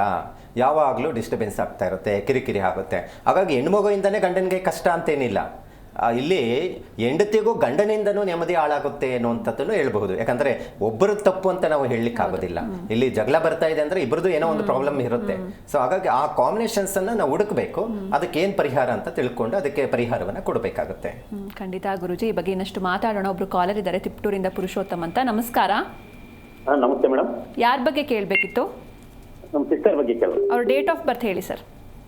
16 16 1 1 ಹಾಂ 94 16/1/94. ಟೈಮಿಂಗ್ಸ್ ಹೇಳಿ. ಬೆಳಿಗ್ಗೆ 9:10. ಬೆಳಿಗ್ಗೆ 9:10. ಓಕೆ, ಗುರೂಜಿ ಇದ್ದಾರೆ, ಮಾತನಾಡಿ ಸರ್. ನಮಸ್ತೆ ಅಪ್ಪ. ನಮಸ್ತೆ ಗುರುಜಿ. ಮದುವೆಗೆ ನೋಡ್ತಾ ಇದ್ದೀರಾ? ಹೌದು, ನೋಡ್ತಾ ಇದೀವಿ ಗುರುಜಿ. ಗೌರ್ಮೆಂಟ್ ಕೆಲಸದಲ್ಲಿ ಇದ್ದಾರೆ, ಯಾಕೋ ಮದುವೆ ಸೆಟ್ ಆಗ್ತಿಲ್ಲ. ಪೂರ್ವಭದ್ರ ಭಾನುವಾರ ಹುಟ್ಟಿರೋದು ನೀವು, ಡೇಟ್ ಆಫ್ ಬರ್ತ್ ಕೊಟ್ಟಿರುವಂಥದ್ದು 94ನೇ ಇಸ್ವಿಗೆ. ಸೊ ಇದು ಜಾತಕದ ಪ್ರಕಾರದಲ್ಲಿ ಸಪ್ತಮ ಸ್ಥಾನಾಧಿಪತಿ ವ್ಯಯಸ್ಥಾನದಲ್ಲಿದ್ದಾರೆ. ಗೌರ್ಮೆಂಟ್ ಕೆಲಸದಲ್ಲಿರುವಂಥ ಹುಡುಗನೇ ಅನುಕೂಲ ಆಗುವಂಥದ್ದು ಇರುತ್ತೆ. ಆದರೆ ಸಪ್ತಮಾಧಿಪತಿ ಬಲಹೀನನಾಗಿದ್ದಾನೆ, ಶತ್ರುಸ್ಥಾನದಲ್ಲಿದ್ದಾನೆ. ಅದಕ್ಕೆ ನೀವೇನು ಮಾಡ್ತೀರಂದರೆ ಒಂದಷ್ಟು ನಕ್ಷತ್ರಗಳು ರಾಶಿಗಳನ್ನು ಅವಾಯ್ಡ್ ಮಾಡೋದು ಬಹಳ ಒಳ್ಳೆಯದು. ಈ ಮಗು ಜಾತಕದ ಪ್ರಕಾರದಲ್ಲಿ ಕುಂಭರಾಶಿಯಲ್ಲಿ ಹುಟ್ಟಿರೋದ್ರಿಂದ ಕರ್ಕಾಟಕ ಮತ್ತು ಸಿಂಹ ರಾಶಿ, ಮೇಷ ಮತ್ತು ವೃಶ್ಚಿಕ ರಾಶಿನ ಅವಾಯ್ಡ್ ಮಾಡಬೇಕು. ಮತ್ತು ಏಕನಕ್ಷತ್ರ ಏಕರಾಶಿನೂ ಆಗೋದಿಲ್ಲ. ಯಾಕಂದರೆ ನಾನು ನೋಡ್ದಂಗೆ ಈ ಭರಣಿ ನಕ್ಷತ್ರ ಆಗ್ಬೋದು, ಸಿಂಹಲಗ್ನ ಅಥವಾ ಸಿಂಹರಾಶಿ, ತುಲಾರಾಶಿ, ಕುಂಭರಾಶಿಯವರು ಸ್ವಲ್ಪ ಕೋಪ ಜಾಸ್ತಿ, ಅಂದರೆ ನೇರವಾಗಿ ಮಾತಾಡುವಂಥದ್ದು. ಆದರೆ ಆ ಕಾಂಬಿನೇಷನ್ಸ್ಗೆ ಸ್ವಲ್ಪ ಕೆಲವು ಕಾಂಬಿನೇಷನ್ಸ್ ಅಡ್ಜಸ್ಟ್ ಆಗೋದಿಲ್ಲ. ಅದಕ್ಕೆ ನಾವೇನು ಮಾಡ್ತೀವಿ, ಈ ಥರ ಇದ್ದಂಥ ಕಾಂಬಿನೇಷನ್ಸಲ್ಲಿ ನಾವು ನೋಡಿ ಈ ರಾಶಿಗಳನ್ನ ಅವಾಯ್ಡ್ ಮಾಡಿ. ಯಾಕಂದರೆ ಅದು ವೈವಾಹಿಕ ಜೀವನ ಡಿಸ್ಟರ್ಬೆನ್ಸ್ ಆಗುತ್ತೆ. ಯಾವುದೇದು ಏಕನಕ್ಷತ್ರ ಏಕರಾಶಿ, ಕರ್ಕಾಟಕ ಸಿಂಹ ಮೇಷ ವೃಶ್ಚಿಕ ರಾಶಿ ಯಾವುದೇ ಕಾರಣಕ್ಕೂ ವೈವಾಹಿಕ ಜೀವನ ಚೆನ್ನಾಗಿರಲ್ಲ. ಡಿಸ್ಟರ್ಬೆನ್ಸ್ ಜಾಸ್ತಿ ಆಗ್ತಾ ಇರುತ್ತೆ, ಕಿರಿಕಿರಿ ಜಾಸ್ತಿ ಆಗ್ತಾ ಇರುತ್ತೆ. ಈ ಥರದ್ದನ್ನು ಲೆಕ್ಕಾಚಾರವನ್ನು ಮಾಡುವಂಥದ್ದು ಇರುತ್ತೆ. ಸೊ ಇದನ್ನು ಮಾಡ್ಕೋಬಹುದು. ಮತ್ತು ಈಗ ಪ್ರಸ್ತುತ ಗುರುಬಲ ಇದೆ ಈ ಮಗುಗೆ.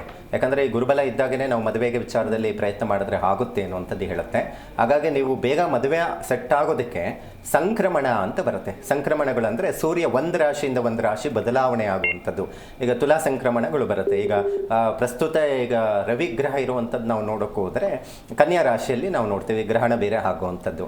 ಹಾಗಾಗಿ ಕನ್ಯಾ ರಾಶಿಯಿಂದ ತುಲಾ ರಾಶಿಗೆ ಹೋದಾಗ ತುಲಾ ಸಂಕ್ರಮಣ ಅಂತ ಹೇಳ್ತೀವಿ. 17ನೇ ತಾರೀಕು ಇರುತ್ತೆ. ಹಾಗಾಗಿ ಅದನ್ನು ಆ ದಿನ ಗೋಧಿಯನ್ನು ಒಂದು 1/4 kg ಪ್ರಮಾಣವನ್ನು ಕುಜನು ಪೀಡಾ ಪರಿಹಾರ ಮಂತ್ರ ಮತ್ತು ಅದರ ಜೊತೆಗೆ ರವಿ ಪೀಡಾ ಪರಿಹಾರ ಮಂತ್ರವನ್ನು ಹೇಳಿಬಿಟ್ಟು ರಾಮರ ದೇವಸ್ಥಾನನೋ ಅಥವಾ ಸೂರ್ಯನಾರಾಯಣ ದೇವಸ್ಥಾನಕ್ಕೆ ದಾನ ಕೊಡುವಂಥದ್ದು. ಸೂರ್ಯ ನಮಸ್ಕಾರ ಎಷ್ಟು ಮಾಡ್ತಾರೋ, ಎಷ್ಟು ಸೂರ್ಯನಿಗೆ ಸಂಬಂಧಪಟ್ಟಂಥದ್ದು ಜಪ ಅಥವಾ ಧಾನ್ಯವನ್ನು ದಾನ ಮಾಡ್ತಾರೋ ಅಷ್ಟು ಒಳ್ಳೆಯದು ಈ ಮಗುಗೆ. ಮದುವೆ ವಿಚಾರದಲ್ಲಿ 2026 ಮೇ ಒಳಗಡೆ ಸೆಟ್ ಆಗಲಿಕ್ಕೆ ಸಾಧ್ಯ ಆಗುತ್ತೆ. ಓಕೆ, ಧನ್ಯವಾದ ಸರ್ ಕರೆ ಮಾಡಿದ್ದಕ್ಕೆ. ಗುರೂಜಿ, ಇನ್ನು ಈ ಮಹಾ ನಕ್ಷತ್ರ ಅಂತ ಹೇಳ್ತಾರೆ, ಇದು ಏನು ಅಂತ?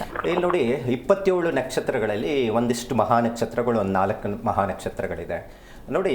ಈ ಮಹಾನಕ್ಷತ್ರಗಳಂದರೆ ಒಂದಷ್ಟು ಪಾಸಿಟಿವ್ ವೈಬ್ರೇಷನ್ ಇರುತ್ತೆ ಜಾಸ್ತಿ ಅನ್ನುವಂಥದ್ದು. ಎಲ್ಲ ನಕ್ಷತ್ರಗಳೂ ಒಳ್ಳೆಯದೇ, ಅದರಲ್ಲಿ ನಾನು ಒಂದು ಮಾತಿಲ್ಲ.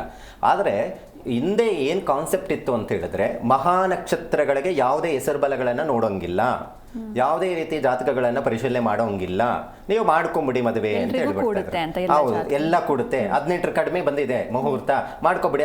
ಮಗ ನಕ್ಷತ್ರಪ್ಪ ಅದು ಮಹಾನಕ್ಷತ್ರ, ಅನುರಾಧ ನಕ್ಷತ್ರ ಮಹಾನಕ್ಷತ್ರ, ಸ್ವಾತಿ ನಕ್ಷತ್ರ ಮಹಾನಕ್ಷತ್ರ, ಮೃಗಶಿರ ನಕ್ಷತ್ರ ಮಹಾನಕ್ಷತ್ರ, ಮಾಡ್ಬಿಡಿ ಮದುವೆ ಅಂತ ಹೇಳ್ತಾರೆ. ಸೊ ಏನೇ ಆಗಲಿ ಮಹಾನಕ್ಷತ್ರಗಳ ಆಗಿದ್ರೂ ವೈವಾಹಿಕ ಜೀವನಕ್ಕೆ ಒಂದಿಷ್ಟು ಡಿಸ್ಟರ್ಬೆನ್ಸ್ ಬರ್ತಾ ಇದೆ. ಮನ್ಮನೆ ನೋಡಿರೋಂಥದ್ದು ಸ್ವಾತಿ ನಕ್ಷತ್ರ ಹೆಣ್ಣು ಮಗು, ಹುಡುಗ ಬಂದ್ಬಿಟ್ಟು ಮಗ ನಕ್ಷತ್ರದಲ್ಲಿ ಹುಟ್ಟಿದ್ದಾನೆ. ಇಬ್ಬರದು ಮಹಾನಕ್ಷತ್ರಗಳೇ, ಯಾಕೆ ಅವರು ವೈವಾಹಿಕ ಜೀವನ ಡಿಸ್ಟರ್ಬೆನ್ಸ್ ಬರ್ತಾ ಇದೆ? ಸೊ ಇದನ್ನು ನಾವು ಕೊಡ್ತಾ ಇರೋದು ಮಗ ನಕ್ಷತ್ರಕ್ಕೆ ಸಿಂಹರಾಶಿಗೆ ಅನ್ವಯ ಆಗುತ್ತೆ ಆ ನಕ್ಷತ್ರ. ಸ್ವಾತಿ ನಕ್ಷತ್ರಕ್ಕೆ ತುಲಾರಾಶಿ ಬರುತ್ತೆ. ಇಲ್ಲೇನಾಗಿದೆ ನೋಡಿ, ಸ್ವಾತಿ ನಕ್ಷತ್ರ ಅಧಿಪತಿ ಮತ್ತು ರಾಶಿ ಅಧಿಪತಿ ಯಾರು? ಶುಕ್ರ ಆಗಿರ್ತಾನೆ ತುಲಾರಾಶಿಗೆ. ಇಲ್ಲಿ ಮಗ ನಕ್ಷತ್ರ ಸಿಂಹರಾಶಿಗೆ ರವಿ ಅಧಿಪತಿ.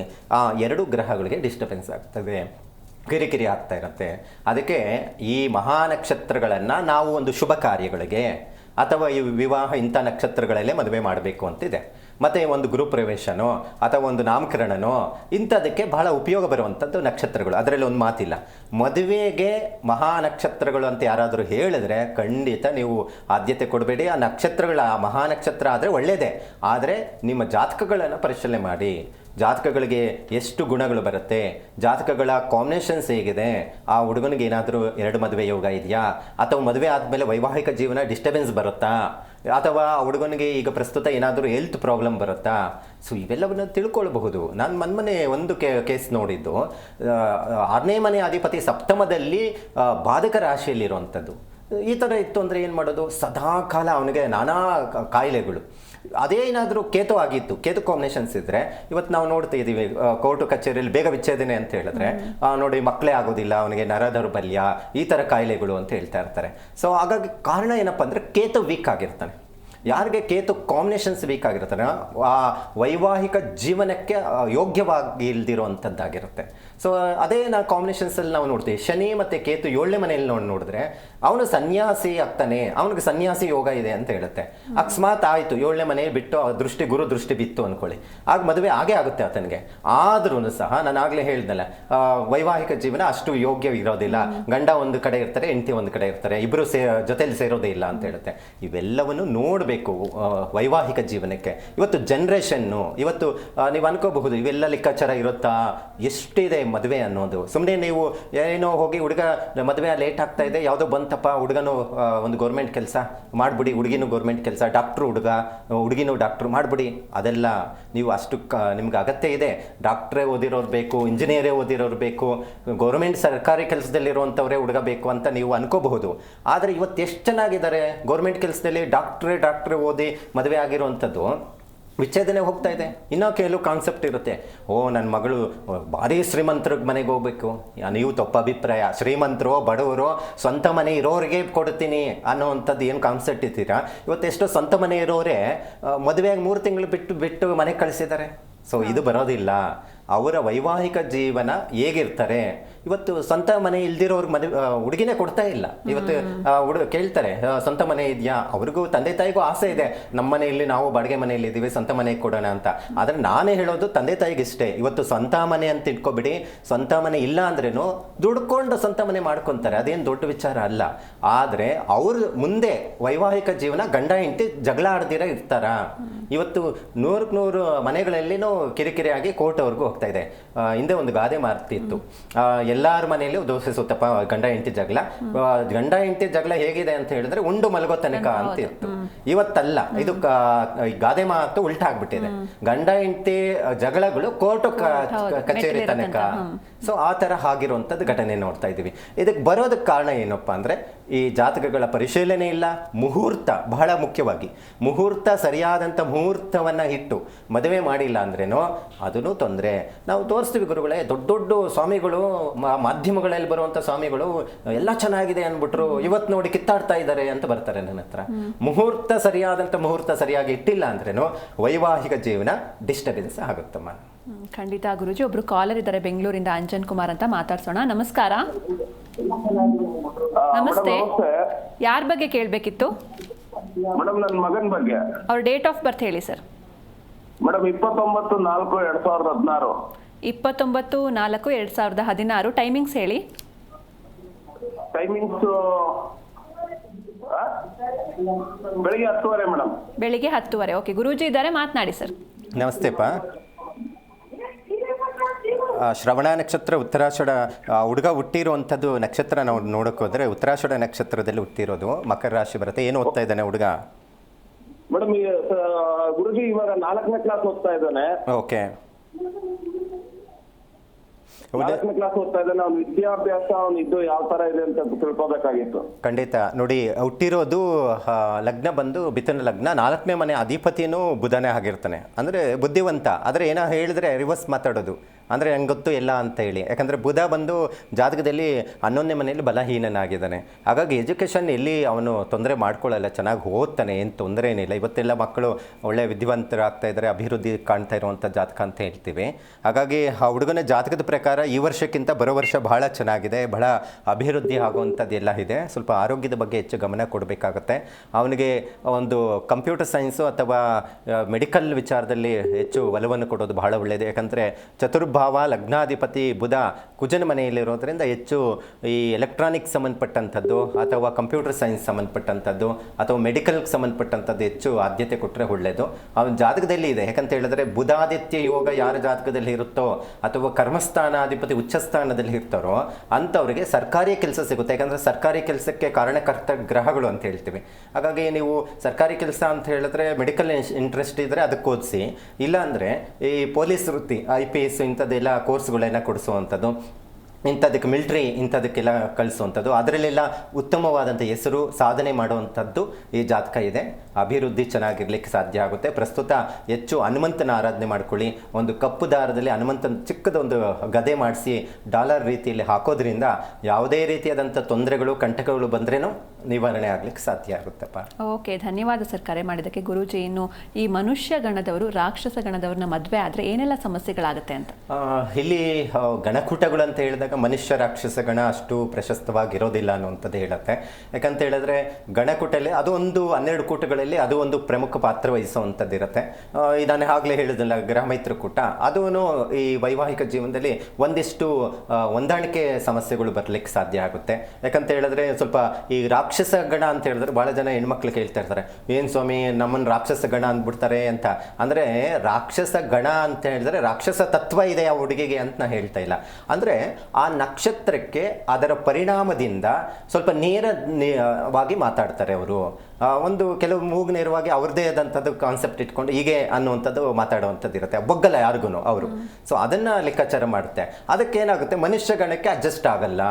ಅದಕ್ಕೆ ಯಾವುದು ಇರಬೇಕು, ಹೆಚ್ಚು ಫಲಗಳು ಒಂದು ಗಣಕೂಟ ಇದ್ದರೆ ಒಳ್ಳೆಯದು ಅಂತ ಹೇಳಿದ್ರೆ ರಾಕ್ಷಸ ಆಗುತ್ತೆ, ಮನುಷ್ಯ ಆಗುತ್ತೆ, ಅಥವಾ ದೇವಗಣ ಆಗುತ್ತೆ. ಹಾಗಾಗಿ ಅಕಸ್ಮಾತ್ ಮನುಷ್ಯಗಣ ಇಲ್ಲ ದೇವಗಣ ಬಂದಿದೆ ಅಂದರೆ ಮಧ್ಯಮವಾಗಿರುತ್ತೆ, ಮಾಡಬಹುದು, ಇಬ್ಬರು ಸ್ಟ್ರಾಂಗ್ ಆಗಿ ಇರ್ತಾರೆ, ಅಡ್ಜಸ್ಟ್ ಆಗುತ್ತೆ ಅಂತ. ಇಲ್ಲಿ ಏನು ಮನುಷ್ಯಗಣ ಅಂತ ಹೇಳಿದಾಗ ತುಳಿಯುತ್ತೆ ಅನ್ನುವಂಥದ್ದು. ಅಕಸ್ಮಾತ್ ಏನಾದರೂ ಹುಡುಗಿದು ಮನುಷ್ಯ ಗಣ ಆಗಿದ್ದು ವರಂದು ರಾಕ್ಷಸ ಗಣ ಆಗಿದ್ರೂ ಒಂದಷ್ಟು ಬ್ಯಾಲೆನ್ಸ್ ಆಗುತ್ತೆ ಅಂತ ಹೇಳುತ್ತೆ. ಆದರೆ ವಧುದು ರಾಕ್ಷಸ ಗಣ ಆಗಿ ವರಂದೇನಾದರೂ ಮನುಷ್ಯ ಗಣ ಆದರೆ ವೈವಾಹಿಕ ಜೀವನ ಅಷ್ಟು ಸುಖವಾಗಿರಲ್ಲ. ಹುಡುಗಿ ಡಾಮಿನೇಟ್ ಆಗಿರ್ತಾಳೆ, ಬಗ್ಗಕ್ಕಾಗೋದಿಲ್ಲ, ಹುಡುಗಿ ಕಿರಿಕಿರಿ ಆಗ್ತಾ ಇರುತ್ತೆ ಅನ್ನೋಂಥದ್ದನ್ನು ಲೆಕ್ಕಾಚಾರ ಮಾಡಬಹುದು. ರಾಕ್ಷಸ ಹಾಗೂ ದೇವ ಆಗುತ್ತಾ ಗುರುಜಿ? ಮಧ್ಯಮವಾಗಿರುತ್ತೆ, ಅಷ್ಟು ಪ್ರಶಸ್ತವಾಗಿರೋದಿಲ್ಲ. ಆದರೆ ಮನುಷ್ಯ ರಾಕ್ಷಸ ಆ ಥರ ಇರಬೇಕು. ಆದರೆ ಇದು ಒಂದು 50% ಓಕೆ ಅಂತ. ಯಾಕಂದರೆ ಈಗ ಎಲ್ಲ ಕೂಟಗಳು 18 ಮೇಲೆ ಬಂದಿದೆ, ಗುಣಗಳು ಚೆನ್ನಾಗಿದೆ, ಎಲ್ಲಾದ ರೀತಿ ಓಕೆ ಅಂತ ಹೇಳಿದ್ರೆ ದೇವ ಮತ್ತು ರಾಕ್ಷಸ ಗಣಕ್ಕೆ ಕಾಂಬಿನೇಷನ್ಸ್ ರೈಟ್ ಮಾರ್ಕ್ ಹಾಕ್ಬೋದು.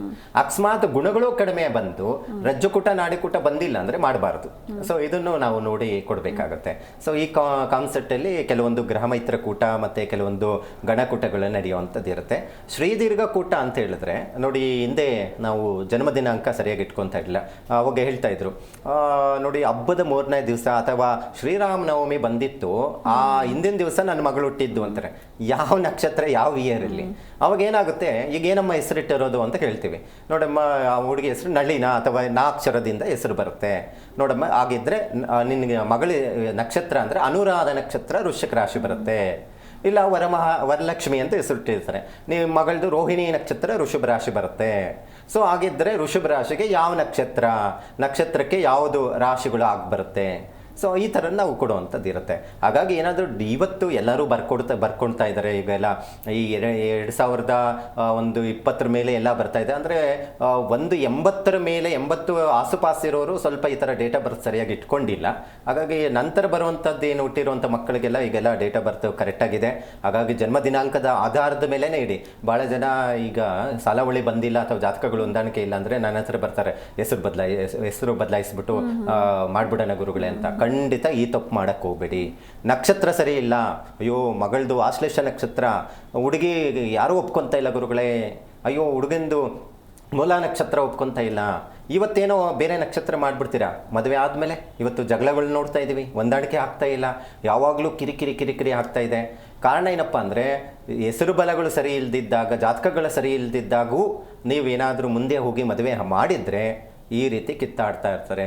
ಮತ್ತು ಇದನ್ನು ಸರಿ ಮಾಡ್ಕೋಬಹುದಾ? ಎಷ್ಟು ಮಟ್ಟಿಗೆ ಸರಿಹೋಗುತ್ತೆ ಅನ್ನುವಂಥದ್ದು ಒಂದು ಕಾನ್ಸೆಪ್ಟ್ ಇದೆ.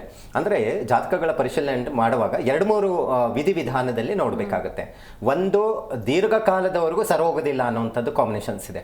ಅವ್ರಿಗೆ ಏನೇ ಪೂಜೆ ಪುನಸ್ಕಾರಗಳು, ಯಾವ ದೇವಸ್ಥಾನ ಸುತ್ತಿ ಯಾವ ಹೋಮಗಳು ಮಾಡಿದ್ರೇನೋ ಅವರು ಸರೋಗದೇ ಇಲ್ಲ ಅನ್ನುವಂಥದ್ದು ಕೆಲವು ಜಾತಕಗಳಿರುತ್ತೆ. ಮತ್ತೆ ಆಗಿದ್ದು ಬಿಟ್ಟು ಹೋಗಲ್ಲ ಅವರು.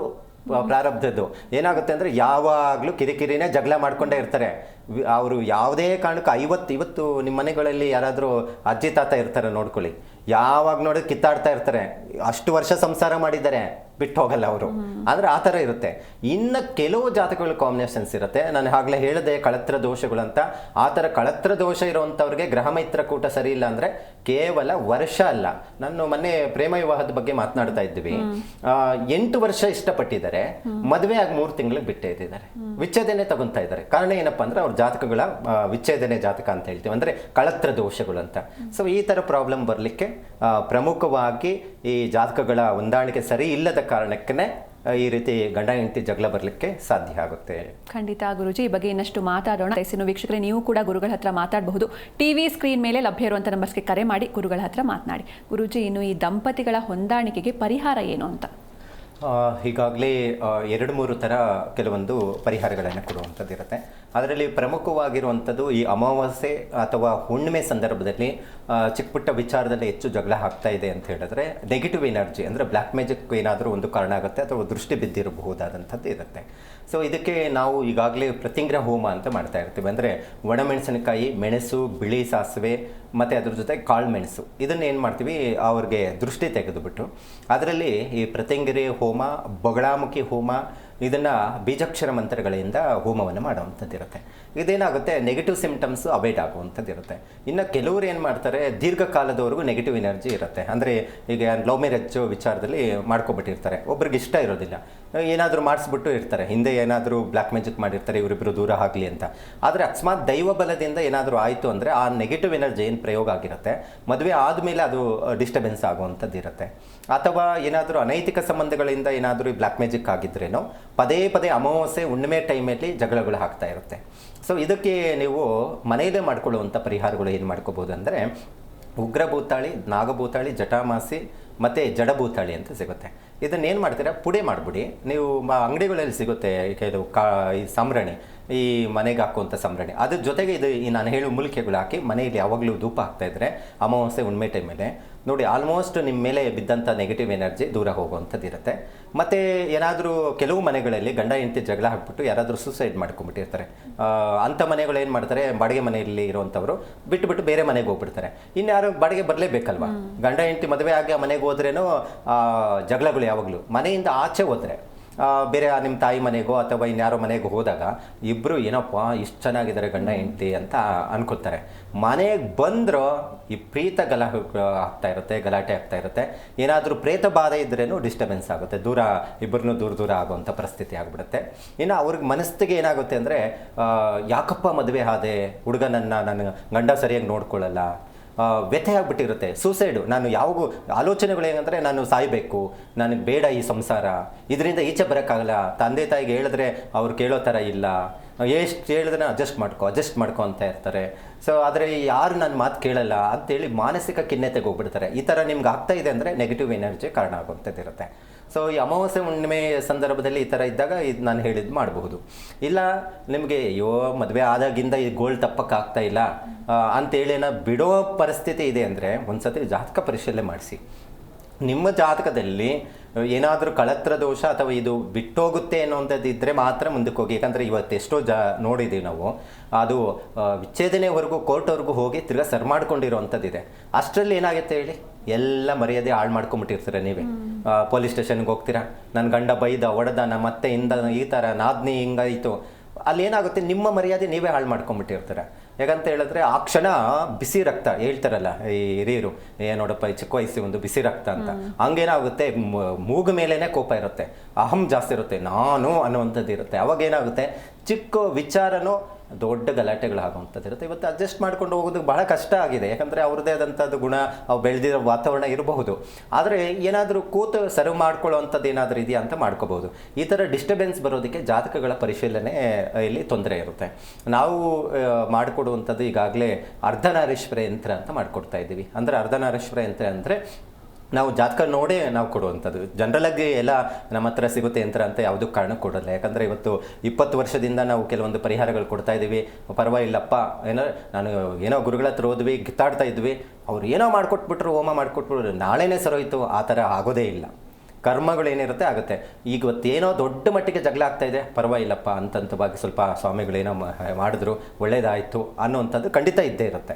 ಸೊ ಹಾಗಾಗಿ ಈ ಅರ್ಧನಾರೀಶ್ವರ ಯಂತ್ರ ಅನ್ನೋದು ಹುಡುಗನ ಜಾತಕ ಮತ್ತು ವಧುವಿನ ಜಾತಕ ಪರಿಶೀಲನೆ ಇರುತ್ತೆ ಗಂಡ ಹೆಂಡತಿ ವಿಚಾರದಲ್ಲಿ. ಅದಕ್ಕೆ ಯಾವುದಾದ್ರೂ ಗ್ರಹ ವೀಕ್ ಆದರೆ ಅದರ ಮೂಲ ಮಂತ್ರಗಳು, ಕೆಲವು ಬೀಜಾಕ್ಷರ ಮಂತ್ರಗಳು ಇವೆಲ್ಲ ಬರೆದು ಯಂತ್ರ ಮಾಡಿ ಕೊಡ್ತಾ ಇರ್ತೇವೆ. ಅದು ಬಹಳ ಜನಕ್ಕೆ ಅನುಕೂಲ ಆಗಿದೆ. ಅಕಸ್ಮಾತ್ ನಾನು ಆಗಲೇ ಹೇಳಿದಂಥ ರೀತಿಯಲ್ಲಿ ಮೇಷರಾಶಿಯಲ್ಲಿ ಹುಟ್ಟಿರುವಂಥ ಹೆಣ್ಣು ಮಗು ಏನಾದರೂ ಕನ್ಯಾ ರಾಶಿಯಲ್ಲಿ ಹುಟ್ಟಿರುವಂತಹ ಏನಾದರೂ ಗಂಡನ ಜಾತಕ ಆಗಿದ್ದರೆ ಇಬ್ಬರು ಕಿತ್ತಾಡ್ತಾ ಇರ್ತಾರೆ.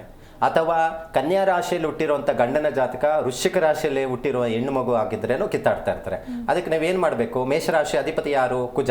ಕುಜನ ಧಾನ್ಯ ಯಾವುದು? ಈ ತೊಗರಿ ಕಾಳು. ಆ ತೊಗರಿ ಕಾಳು, ಹೆಸರು ಕಾಳನ್ನ ಯಾವಾಗಲೂ ನೆನೆಸ್ಬಿಟ್ಟು ಅದನ್ನು ಪ್ರತಿ ವಾರ ಮಾಡ್ತೀನಿ ಅಂದರೆ ಮಾಡಿ, ತೊಂದರೆ ಏನಿಲ್ಲ, ಇನ್ನೂ ಒಳ್ಳೆಯದೇ. ಫ್ರೀ ಇದ್ದೀರಾ ಅಂದರೆ, ಕೆಲಸಕ್ಕೆ ಹೋಗ್ತಾ ಇದ್ದೀರಾ, ಆಗ್ತಾ ಇಲ್ಲ ಅಂದರೆ ಭಾನುವಾರ ಅಥವಾ ನಿಮ್ಮ ಜನ್ಮ ನಕ್ಷತ್ರ ದಿವಸ ನೆನೆಸ್ಬಿಟ್ಟು ಹಸುಗೆ ತಿನ್ನಿಸುವಂಥದ್ದು. ಇದನ್ನು ಪದೇ ಪದೇ ನೀವು ಮಾಡ್ತಾ ಬರಬೇಕಾಗುತ್ತೆ. ಅಂದರೆ ಈ ಯಾವ ಕಾಂಬಿನೇಷನ್ಸು ಮೇಷರಾಶಿ ಮತ್ತು ಈ ಕನ್ಯಾ ರಾಶಿಯವರದ್ದು ಕಾಂಬಿನೇಷನ್ಸ್ ಇದು ಎಲ್ಲರಿಗೂ ಆಗೋದಿಲ್ಲ. ಆಮೇಲೆ ಗುರುಗಳು ಹೇಳಿದ್ದಾರೆ ಅಂತ ನಿಮ್ಮ ರಾಶಿ ಯಾವುದು, ಈಗ 27 ನಕ್ಷತ್ರಗಳಿರುತ್ತೆ, ಅದಕ್ಕೆ ಆದಂಥದ್ದು ಇರುತ್ತೆ. ಅದಕ್ಕೆ ಒಂದ್ಸತಿ ಜಾತಕಗಳ ಪರಿಶೀಲನೆ ಮಾಡಿ ಆ ಕಾಂಬಿನೇಷನ್ಸಲ್ಲಿ ಏನು ಪರಿಹಾರಗಳನ್ನು ಮಾಡ್ಕೋಬೇಕು ಅಂತ ತಿಳ್ಕೊಂಡು ಮಾಡಿದ್ರೆ ಈ ಡಿಸ್ಟರ್ಬೆನ್ಸ್ ಏನು ವೈವಾಹಿಕ ಜೀವನದ್ದು ಕಡಿಮೆ ಆಗಲಿಕ್ಕೆ ಸರಿ ಗುರುಜಿ, ಒಬ್ರು ಕಾಲರ್ ಇದ್ದಾರೆ, ಮಾತಾಡ್ಸ್ಬಿಡೋಣ. ನಮಸ್ಕಾರ. ಹಲೋ, ನಮಸ್ಕಾರ. ನಮಸ್ತೆ, ನಿಮ್ಮ ಹೆಸರು? ಮೊರಾರಪ್ಪ ಅಂತ ಹೇಳಿ ಮೇಡಮ್. ಎಲ್ಲಿಂದ ಕಾಲ್ ಮಾಡ್ತಿದ್ದೀರಾ? ಸೌದತ್ತಿಂದ ರೀ. ಓಕೆ, ಯಾರ ಬಗ್ಗೆ ಕೇಳಬೇಕಿತ್ತು?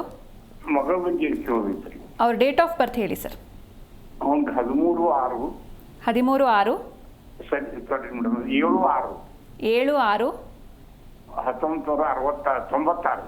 96. ಟೈಮಿಂಗ್ಸ್ ಹೇಳಿ. ಏನ್ ಮೇಡಮ್? ಟೈಮಿಂಗ್ಸ್ ಹೇಳಿ, ಹುಟ್ಟಿದ ಸಮಯ ಹೇಳಿ. ಟೈಮಿಂಗ್ ರೀ ಸಾಯಂಕಾಲ 7 ಗಂಟೆ 5 ನಿಮಿಷ ರೀ. ಸಂಜೆ 7 ಗಂಟೆ 5 ನಿಮಿಷ. ಓಕೆ, ಗುರೂಜಿ ಇದ್ದಾರೆ, ಸಂಜೆ ಮಾತಾಡಿ. 7 ಗಂಟೆ 5 ನಿಮಿಷ. ಹ್ಞೂ ರೀ. ನಮಸ್ತೆಪ್ಪ. ನಮಸ್ಕಾರ ಗುರುಜಿ. ಶುಕ್ರವಾರ ಶತಭಿಷ ನಕ್ಷತ್ರ ಕುಂಭರಾಶಿಯಲ್ಲಿ ಮಗಳು ಹುಟ್ಟಿರುವಂಥದ್ದು. ಹೌದು ರೀ. ಮದುವೆಗೆ ನೋಡ್ತಾ ಇದ್ದೀರ ತಾವು? ಮದುವೆಗೆ ಆಗಿತ್ರಿ ಗುರುಜಿಗ. ಒಂದು 2019 ಮದುವೆ ಆಗಿತ್ರಿ. ಆ ಹುಡುಗಂದು ಏನು ರಾಶಿ ನಕ್ಷತ್ರ? ಅವಂದು ಹುಡುಗಂದು ನಿಮ್ಮ ಅಳಿಯಂದು ಏನು ರಾಶಿ ನಕ್ಷತ್ರ? ಮಗ ಗುರೂಜಿ. ಕೇಳಲಿಲ್ರಿ ಗುರುಜಿ. ಒಂದು ತಿಂಗಳದಾಗೆಲ್ಲ ಇದು ತೊಂದರೆ ಆಗಿ ಬಹಳ ಇದಾಗಿ ಡೈವರ್ಸ್ ಆಗಿಬಿಡ್ತೀರಿ. ಈಗ ಆಗ್ಬಿಟ್ಟಿದ್ಯಾ? ಈಗ ಮತ್ತೊಂದು ಹಳ್ಳಿ ಬೇರೆ ನೋಡಾಕತ್ತೀರಿ, ಮಂತನ್ ಬರಾಕತ್ತಾವ್ರಿ. ಇದು ಮಗನ ಜಾತಕ ಅಲ್ವಾ? ಹ್ಞೂನ್ರಿ. ಈಗ ಈ ಹುಡುಗನ ಜಾತಕದಲ್ಲಿ ಏನು ಸಮಸ್ಯೆ ಇದೆ ಅಂತಾನು ಹೇಳ್ಬಿಡ್ತೇನೆ. ಆ ಹುಡುಗ ಹುಟ್ಟಿರೋದು ಮಗಳ ಬಗ್ಗೆ ರೀ. ಮಗಳ್ರಿ. ಇದು ಮಗಳ್ದಾ? ಹ್ಞೂನ್ರಿ. ಓಕೆ, ಮಗಳ ಜಾತಕ ಇದು. ಈ ಮಗು ಜಾತಕದಲ್ಲಿ 7ನೇ ಮನೆಯಲ್ಲಿ ಕುಜ ಇದ್ದಾನೆ. ಕುಜ ಸ್ಟ್ರಾಂಗ್ ಆಗಿದ್ದಾನೆ. ಅದಕ್ಕೆ ಏನು ಮಾಡ್ತಾರೆ, ಅಯ್ಯೋ ಈ ಮಗುದು ಕುಜ ದೋಷ ಇದೆ 7ನೇ ಮನೆಯಲ್ಲಿ ಅಂತೇಳಿ ಮದುವೆನೇ ಮಾಡ್ಕೊಳ್ಳಲ್ಲ. ಈ ಥರ ಕಳತ್ರ ದೋಷ ಅಂತ ಹೇಳ್ತೀವಿ. ಅದಕ್ಕೆ ಈ ಮಗು ಜಾತಕದಲ್ಲೇ ಇದೆ ಕಳತ್ರ ದೋಷ ಹುಟ್ಟಿದಾಗ. ಯಾರ ಜಾತಕದಲ್ಲಿ ಶುಕ್ರ, ಗಂಡು ಮಕ್ಕಳಿಗೆ ಶುಕ್ರ ನೀಚ ಆಗಿರ್ತಾನೋ ಅವರಿಗೆ ಕಳತ್ರಕಾರಕ, ಹೆಣ್ಣು ಮಕ್ಕಳಿಗೆ ಕುಜ ಕಳತ್ರಕಾರಕ. ಅದಕ್ಕೆ ಈ ಮಗು ಜಾತಕದ ಪ್ರಕಾರದಲ್ಲಿ ನೆಕ್ಸ್ಟ್ 2ನೇ ಮದುವೆ ವಿಚಾರದಲ್ಲಿ ಯೋಗ ಇದೆ, ದ್ವಿಕಳತ್ರ ದೋಷ ಇದೆ. ಈಗ ಗುರುಬಲನೂ ಇದೆ ಈ ಮಗುಗೆ. ಮದುವೆ ಮುಂಚಿತವಾಗಿ ಕುಜ ಶಾಂತಿ, ಕುಂಭ ವಿವಾಹ ಅಂತ ಮಾಡ್ತಾರೆ. ಇದನ್ನು ಕಂಪಲ್ಸರಿ ನೀವು ಮಾಡಲೇಬೇಕಾಗುತ್ತೆ. ಎರಡನೇದು ಈಗ 2ನೇ ಮದುವೆ ಎಲ್ಲ ಯಾವುದೋ ಬಂದರೆ ಸಾಕು ಮಾಡಿಬಿಡೋಣ ಅಂತ ಖಂಡಿತ ಮಾಡಬೇಡಿ, ಮತ್ತೆ ಪ್ರಾಬ್ಲಮ್ ಆಗಿಬಿಡುತ್ತೆ. ಅದಕ್ಕೆ ಕೆಲವು ರಾಶಿಗಳನ್ನ ಅವಾಯ್ಡ್ ಮಾಡಬೇಕು. ಯಾವ್ಯಾವ ರಾಶಿಗಳು? ಮೇಷರಾಶಿ ಬರ್ಕೊಂಬಿಡಿ, ಯಾಕಂದರೆ ಮತ್ತೆ ಆ ಕಡೆ ಎಲ್ಲ ಸ್ವಲ್ಪ ಸರಿಯಾಗಿ ಹೇಳೋವಂಥವ್ರು ಇರೋದಿಲ್ಲ. ಸುಮ್ಮನೆ ಏನೋ ಗುಣಗಳು ಬಂತು 18ರ ಮೇಲೆ ಬಂತು ಮಾಡ್ಕೊಂಬಿಡ್ರಿ ಅಂದ್ಬಿಡ್ತಾರೆ. ಖಂಡಿತ ಹಂಗೆ ಮಾಡೋಕ್ಕೆ ಹೋಗ್ಬಿಡಿ. ಯಾಕಂದರೆ ಇವತ್ತು ಪ್ರತಿಯೊಬ್ಬರು ಹೆಣ್ಮಗು ಅಂತ ಹೇಳಿದ್ರೆ ಎಲ್ಲರಿಗೂ ಸಹ ಕುಟುಂಬ ಮದುವೆ ಆದಮೇಲೆ ಚೆನ್ನಾಗಿರಬೇಕು. ಸೊ ಹಾಗಾಗಿ ನೀವು ಯಾವುದೇ ಕಾರಣಕ್ಕೂ ಮೇಷ, ವೃಶ್ಚಿಕ ರಾಶಿ ಮತ್ತು ಅದ್ರ ಜೊತೆಗೆ ಕರ್ಕಾಟಕ ರಾಶಿ ಸಿಂಹರಾಶಿ ಆಗಲ್ಲ. ಯಾಕಂತ ಹೇಳಿದ್ರೆ ನಿಮ್ಮ ಮಗಳು ಹುಟ್ಟಿರೋದು ಶತಭಿಷ ನಕ್ಷತ್ರ, ಶತತಾರ ಅಂತಲೂ ಹೇಳ್ತೀವಿ. ಆ ನಕ್ಷತ್ರದಲ್ಲಿ ಏನು ಹುಟ್ಟಿದೆ ಮಗುಗೆ ಮೇಷ, ವೃಶ್ಚಿಕ ಮತ್ತು ಅದ್ರ ಜೊತೆಗೆ ಕರ್ಕಾಟಕ, ಸಿಂಹರಾಶಿಯವ್ರ ಜೊತೆ ಮದುವೆ ಮಾಡಲೇಬಾರ್ದು. ಇದನ್ನು ಅವಾಯ್ಡ್ ಮಾಡಬೇಕಾಗುತ್ತೆ. ಮತ್ತು ಅದ್ರ ಜೊತೆಗೆ 7ನೇ ತಾರೀಕು ಹುಟ್ಟಿರೋದು. ನಾವು ನೋಡಿ 7 ಸಂಖ್ಯೆ ಕೇತು, ವೈರಾಗ್ಯ, ಗಂಡನ ಹತ್ರ ಬಾಳೋದು ಕಷ್ಟ, ಒಂಟಿತನ ಜೀವನ, ಈ ಥರ ಆಗುವಂಥದ್ದು ಇರುತ್ತೆ. ಅದಕ್ಕೆ ಹೆಚ್ಚು ಗಣಪತಿ ಆರಾಧನೆ ಮಾಡ್ಕೋಬೇಕು. ಮಂಗಳವಾರ ಅಥವಾ ಷಷ್ಠಿ ತಿಥಿ ದಿವಸ ತೊಗರಿ ಕಾಳು ಮತ್ತು ಅದ್ರ ಜೊತೆ ಕೆಂಪು ವಸ್ತ್ರ ದಾನ ಕೊಡೋದು, ಮದುವೆ ಆಗೋರ್ಗೂ ಇದು ಮಾಡಬೇಕಾಗುತ್ತೆ.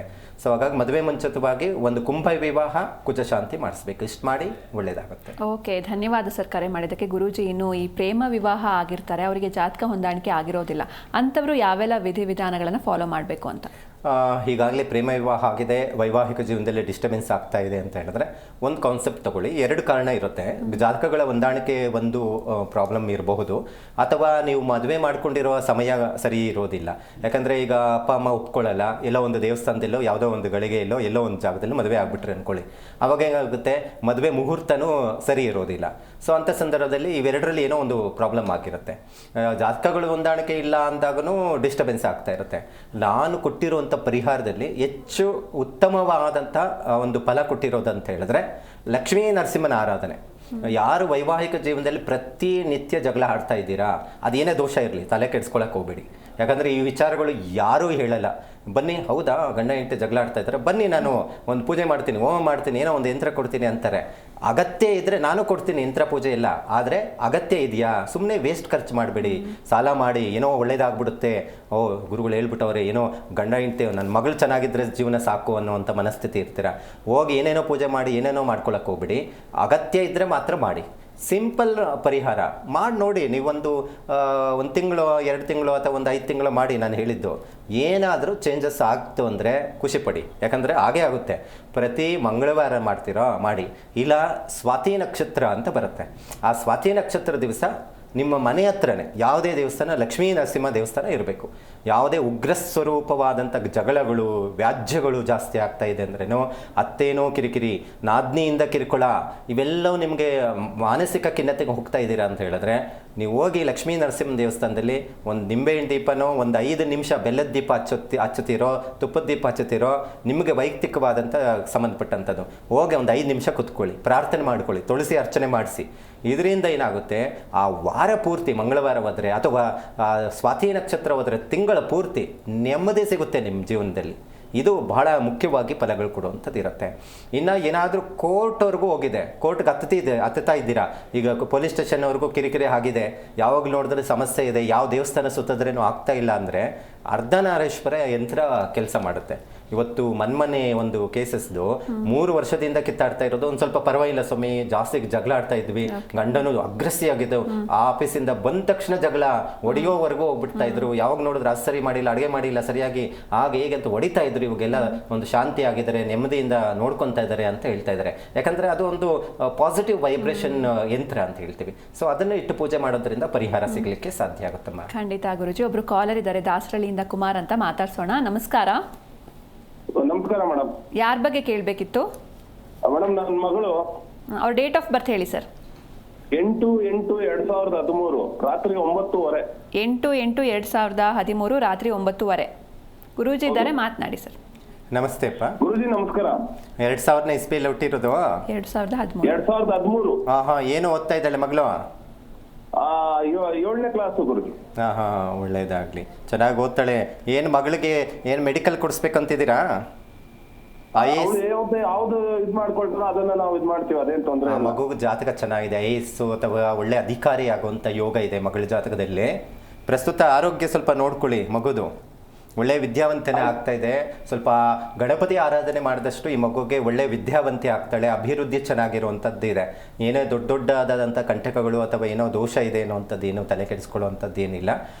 ಕೆಲವು ಜಾತಕಗಳಲ್ಲಿ ಏನಾಗುತ್ತೆ, ಕೆಲವು ರಾಹುದೇಶ ಅಥವಾ ಚತುರ್ಭಾವ ಪಂಚಮ ಸ್ಥಾನದಲ್ಲಿ ಏನಾದರೂ ಪಾಪಗ್ರಹಗಳಿದ್ದಾಗ ಎಜುಕೇಷನ್ ಬ್ರೇಕ್ ಮಾಡ್ಕೊಬಿಡ್ತಾರೆ. ಒಳ್ಳೆ ಚೆನ್ನಾಗಿ ಓದೋ ಮಕ್ಕಳೇ ಲಾಸ್ಟ್ ಮೂಮೆಂಟಲ್ಲಿ ಏನಪ್ಪ ಓದೋದು, ಸ್ಕೂಲ್ಗೆ ಹೋಗಲ್ಲ, ಕಾಲೇಜಿಗೆ ಹೋಗಲ್ಲ ಅಂತ ಇರ್ತಾರೆ ನೋಡಿ, ಕೆಲವು ಅಂಕಗಳು ಕಡಿಮೆ ಬರುತ್ತೆ, ಅದು ಕೆಲವು ಡಿಸ್ಟರ್ಬೆನ್ಸ್ ಇರುತ್ತೆ. ಮಗಳ ಜಾತಕ ಚೆನ್ನಾಗಿದೆ, ಚೆನ್ನಾಗಿ ಓದ್ತಾಳೆ, ಅಭಿವೃದ್ಧಿ ಚೆನ್ನಾಗಿರುವಂಥದ್ದಿದೆ, ಏನೂ ತಲೆ ಕೆಡಿಸ್ಕೊಳ್ಳುವಂಥದ್ದೇನಿಲ್ಲ. ಗಣಪತಿ ಆರಾಧನೆ ಮಾಡಿದಷ್ಟು ಇನ್ನಷ್ಟು ಅಭಿವೃದ್ಧಿ ಚೆನ್ನಾಗಾಗಲಿಕ್ಕೆ ಸಾಧ್ಯ ಆಗುತ್ತೆ. ಓಕೆ, ಧನ್ಯವಾದ ಸರ್ ಕರೆ ಮಾಡಿದ್ದಕ್ಕೆ. ಗುರೂಜಿ, ನೀವಾಗಲೇ ಈ ಅನೈತಿಕ ಸಂಬಂಧಗಳ ಬಗ್ಗೆ ಹೇಳ್ತಾ ಇದ್ರಿ, ಇದಕ್ಕೆ ಗ್ರಹಗಳು ಕಾರಣನ ಹೇಗೆ ಅಂತ? ಖಂಡಿತ. ಯಾಕಂತ ಹೇಳಿದ್ರೆ ನೀವು ಅನ್ಕೋಬಹುದು, ನೋಡಿ ಗಂಡ ಯಾರನ್ನೋ ಇಟ್ಕೊಂಡ್ಬಿಟ್ಟಿದ್ದಾರೆ, ಎಲ್ಲೋ ಮದುವೆ ಆಗ್ಬಿಟ್ಟಿದ್ದಾನೆ ಗುರುಗಳೇ ಅಂತ ಬಹಳ ಹೇಳ್ತಾ ಇರ್ತಾರೆ. ಅಂದರೆ ಆ ರೀತಿ ಆ ಸಮಸ್ಯೆ ಬರೋದಕ್ಕೆ ಕಾರಣ ಏನಪ್ಪ ಅಂದರೆ, ಈ ಕೆಲವೊಂದು ನಾನು ಪ್ರೇಮ ವಿವಾಹಕ್ಕೆ ಪ್ರಚೋದನೆ ಕೊಡುವಂಥ ಗ್ರಹ ಯಾವುದಿದೆ, ಛಾಯಾಗ್ರಹ ರಾಹು ಹೇಳಿದ್ನಲ್ಲ, ಆ ರಾಹುವಿನ ಜೊತೆ ಕೆಲವು ಕಾಂಬಿನೇಷನ್ಸ್ ಅಲ್ಲಿ ಇದ್ದಾಗ ಆ ಥರ ಡಿಸ್ಟರ್ಬೆನ್ಸ್ ಬರುತ್ತೆ. ನೋಡಿ, ಸಾಮಾನ್ಯವಾಗಿ ನಾನು ಈಗಾಗಲೇ ಡಿಸ್ಟರ್ಬೆನ್ಸ್ ಆಗಿರುವಂಥ ಜಾತಕಗಳನ್ನ ನಾವು ನೋಡ್ತಾ ಇದ್ದೀವಿ. ಇವತ್ತು ಎಷ್ಟೋ ಜಾತಕಗಳು ಬರ್ತಾ ಇರುತ್ತೆ. ಇವತ್ತು ಒಳ್ಳೆ ಅಧಿಕಾರಿಗಳು, ಸರ್ಕಾರಿ ಅಧಿಕಾರಿಗಳು ಇದ್ದಾರೆ, ಪೊಲೀಸ್ ವೃತ್ತಿಯಲ್ಲಿದ್ದಾರೆ, ಜಡ್ಜಸ್ ಆಗಿದ್ದಾರೆ. ಅವ್ರ ಜಾತಕಗಳು ನೋಡಿದಾಗ ಆ ಕಾಂಬಿನೇಷನ್ಸ್ ಗ್ರಹಗಳು ಹಾಗೇ ಇರುತ್ತೆ, ಅವ್ರಿಗೆ ಅಲ್ಲಿಗೆ ಕರ್ಕೊಂಡೋಗಿ ಬಿಡುತ್ತೆ. ಅದೇ ರೀತಿ ಈ ವೈವಾಹಿಕ ಜೀವನದಲ್ಲಿ ಡಿಸ್ಟರ್ಬೆನ್ಸ್ ಬರೋದಕ್ಕೆ ಅನೈತಿಕ ಸಂಬಂಧ ಪ್ರಮುಖ ಪಾತ್ರ ವಹಿಸ್ತಾ ಇದೆ. ಈ ಥರ ಡಿಸ್ಟರ್ಬೆನ್ಸ್ ಬರೋದಕ್ಕೆ ಅವರ ಮನಸ್ಥಿತಿಗೆ ಪೂರಕವಾಗಿ ಆ ಗ್ರಹಗಳು ಕೆಲಸ ಮಾಡ್ತಾ ಇರುತ್ತೆ, ಅಟ್ರಾಕ್ಟ್ ಮಾಡುತ್ತೆ.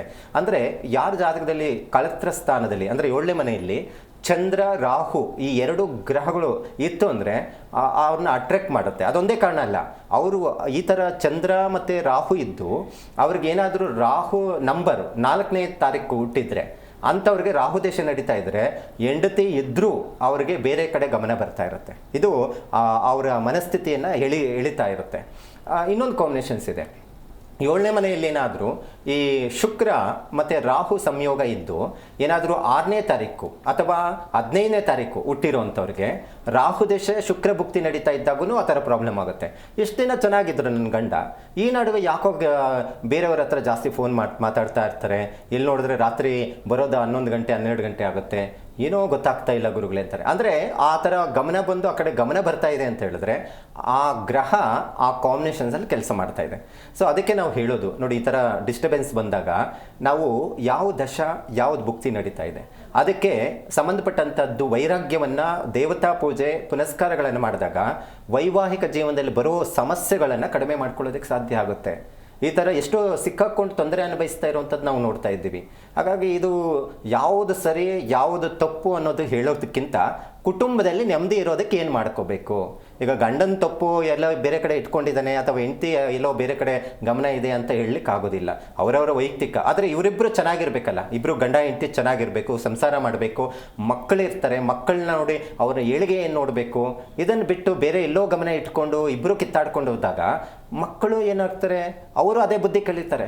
ಅವರು ಇಬ್ರು ಜಟಾಪಟ್ಟಿ ಜಗಳ ಆಡ್ತಾ ಇದ್ರೆ, ನೀನೆಲ್ಲ ಯಾರನ್ನೋ ಇಟ್ಕೊಂಡ್ಬಿಟ್ಟಿದ್ಯಾ, ಏಕವಚನದಲ್ಲಿ ಏನೇನೋ ಕೆಟ್ಟ ಮಾತು ಅವರಿಬ್ಬರು ಜಗಳ ಆಡೋದು ನೋಡ್ಬಿಟ್ಟು ಮಕ್ಕಳು ಏನು ಮಾಡ್ತಾರೆ ಅಲ್ಲಿ ಅದನ್ನೇ ಕಲಿಯೋದು. ಹಾಗಾಗಿ ಈ ಥರ ಪ್ರಾಬ್ಲಮ್ ಮನೇಲಿ ಇದೆ ಅಂತ ಹೇಳಿದ್ರೆ ಇದನ್ನು ಸರ್ ಮಾಡಿಕೊಳ್ಳುವಂಥ ಕೆಲವೊಂದು ಪರಿಹಾರಗಳಿದ್ದಾವೆ. ಭಾಳ ಮುಖ್ಯವಾಗಿ ಫಲಗಳನ್ನು ಕೊಡುವಂಥದ್ದಿದೆ. ಅದನ್ನು ಸರಿಯಾದಂಥ ಮಾರ್ಗದರ್ಶನವನ್ನು ಕೊಡೋ ವ್ಯಕ್ತಿ ಬೇಕು ನಿಮಗೆ. ಹಾಗಾಗಿ ಬಿಟ್ಕೊಡೋಕ್ಕೂ ಆಗಲ್ಲ. ಈಗ ಏನೋ ಒಂದು ಸಮಸ್ಯೆ ಇದೆ ಮನೆಯಲ್ಲಿ, ಯಾರನ್ನೋ ಜೊತೆಯಲ್ಲಿ ಇದ್ದಾರೆ, ಓಡಾಡ್ತಾ ಇದ್ದಾರೆ ಅಂತ ಹೇಳಿದ್ರೆ ಅದನ್ನು ಸರ್ ಮಾಡ್ಕೊಳ್ಳೋದು. ನೀವು ಏನು ಮಾತುಕತೆಯಲ್ಲಿ ಇರುತ್ತೋ ಆ ಕಡೆ ಗಮನ ಬರ್ದಿರ ಮನೆ ಮಗು ಬಗ್ಗೆ ಗಮನ ಬರೋದಕ್ಕೆ ಕೆಲವೊಂದು ಯಂತ್ರಗಳು ಕೆಲಸ ಮಾಡುತ್ತೆ. ಸೊ ಅದನ್ನು ನಾವು ಅರ್ಧನಾರೀಶ್ವರ ಯಂತ್ರ ಮುಖಾಂತರವಾಗಿ ಕೊಡ್ತಾ ಇದ್ದೀವಿ. ಅದೂ ಹೆಚ್ಚು ಅವರಿಗೆ ಫಲ ಪ್ರಾಪ್ತಿ ಆಗಲಿಕ್ಕೆ ಸಾಧ್ಯ ಆಗುತ್ತಮ್ಮ. ಖಂಡಿತ ಗುರುಜಿ, ಇನ್ನು ಇಷ್ಟು ಹೊತ್ತು ಸಾಕಷ್ಟು ವಿಷಯಗಳನ್ನ ತಿಳಿಸ್ಕೊಟ್ರಿ, ಧನ್ಯವಾದಗಳು. ಹರೇ ಶ್ರೀನಿವಾಸ. ನೋಡಿದ್ರಲ್ವಾ ವೀಕ್ಷಕರೇ, ಇವತ್ತಿನ ಸಂಚಿಕೆಯಲ್ಲಿ ಗುರುಗಳು ದಾಂಪತ್ಯದ ಕುರಿತಾಗಿ ಬಹಳಷ್ಟು ಮಾಹಿತಿಯನ್ನು ತಿಳಿಸ್ಕೊಟ್ರು. ಇನ್ನು ನೀವು ಕೂಡ ಗುರುಗಳನ್ನು ನೇರವಾಗಿ ಭೇಟಿಯಾಗಬಹುದು. ಟಿವಿ ಸ್ಕ್ರೀನ್ ಮೇಲೆ ಲಭ್ಯ ಇರುವಂಥ ನಂಬರ್ಸ್ಗೆ ಕರೆ ಮಾಡಿ ಗುರುಗಳನ್ನು ನೇರವಾಗಿ ಭೇಟಿಯಾಗಿ ಜೊತೆಗೆ ನಿಮ್ಮ ಸಮಸ್ಯೆಗೆ ತಕ್ಕ ಪರಿಹಾರವನ್ನು ಕಂಡುಕೊಳ್ಳಿ ಅಂತ ಹೇಳ್ತಾ, ಇದಾಗಿತ್ತು ಇವತ್ತಿನ ವಿಶೇಷ. ನೋಡ್ತಾ ಇರಿ ಜಿ ಕನ್ನಡ ನ್ಯೂಸ್, ಸತ್ಯವೇ ಸುದ್ದಿಯ ಜೀವಾಳ. ಹೆಚ್ಚಿನ ಮಾಹಿತಿಗೆ ಸಂಪರ್ಕಿಸಿ 44/1 ಕಾಮಾಕ್ಷಿ ಜ್ಯುವೆಲರಿ ಬಿಲ್ಡಿಂಗ್, 3ನೇ ಮಹಡಿ, 4ನೇ ಕ್ರಾಸ್, ಸಂಪಿಗೆ ರಸ್ತೆ, ಮಲ್ಲೇಶ್ವರ, ಬೆಂಗಳೂರು 560003. Phone number 9448777773, 9611116661.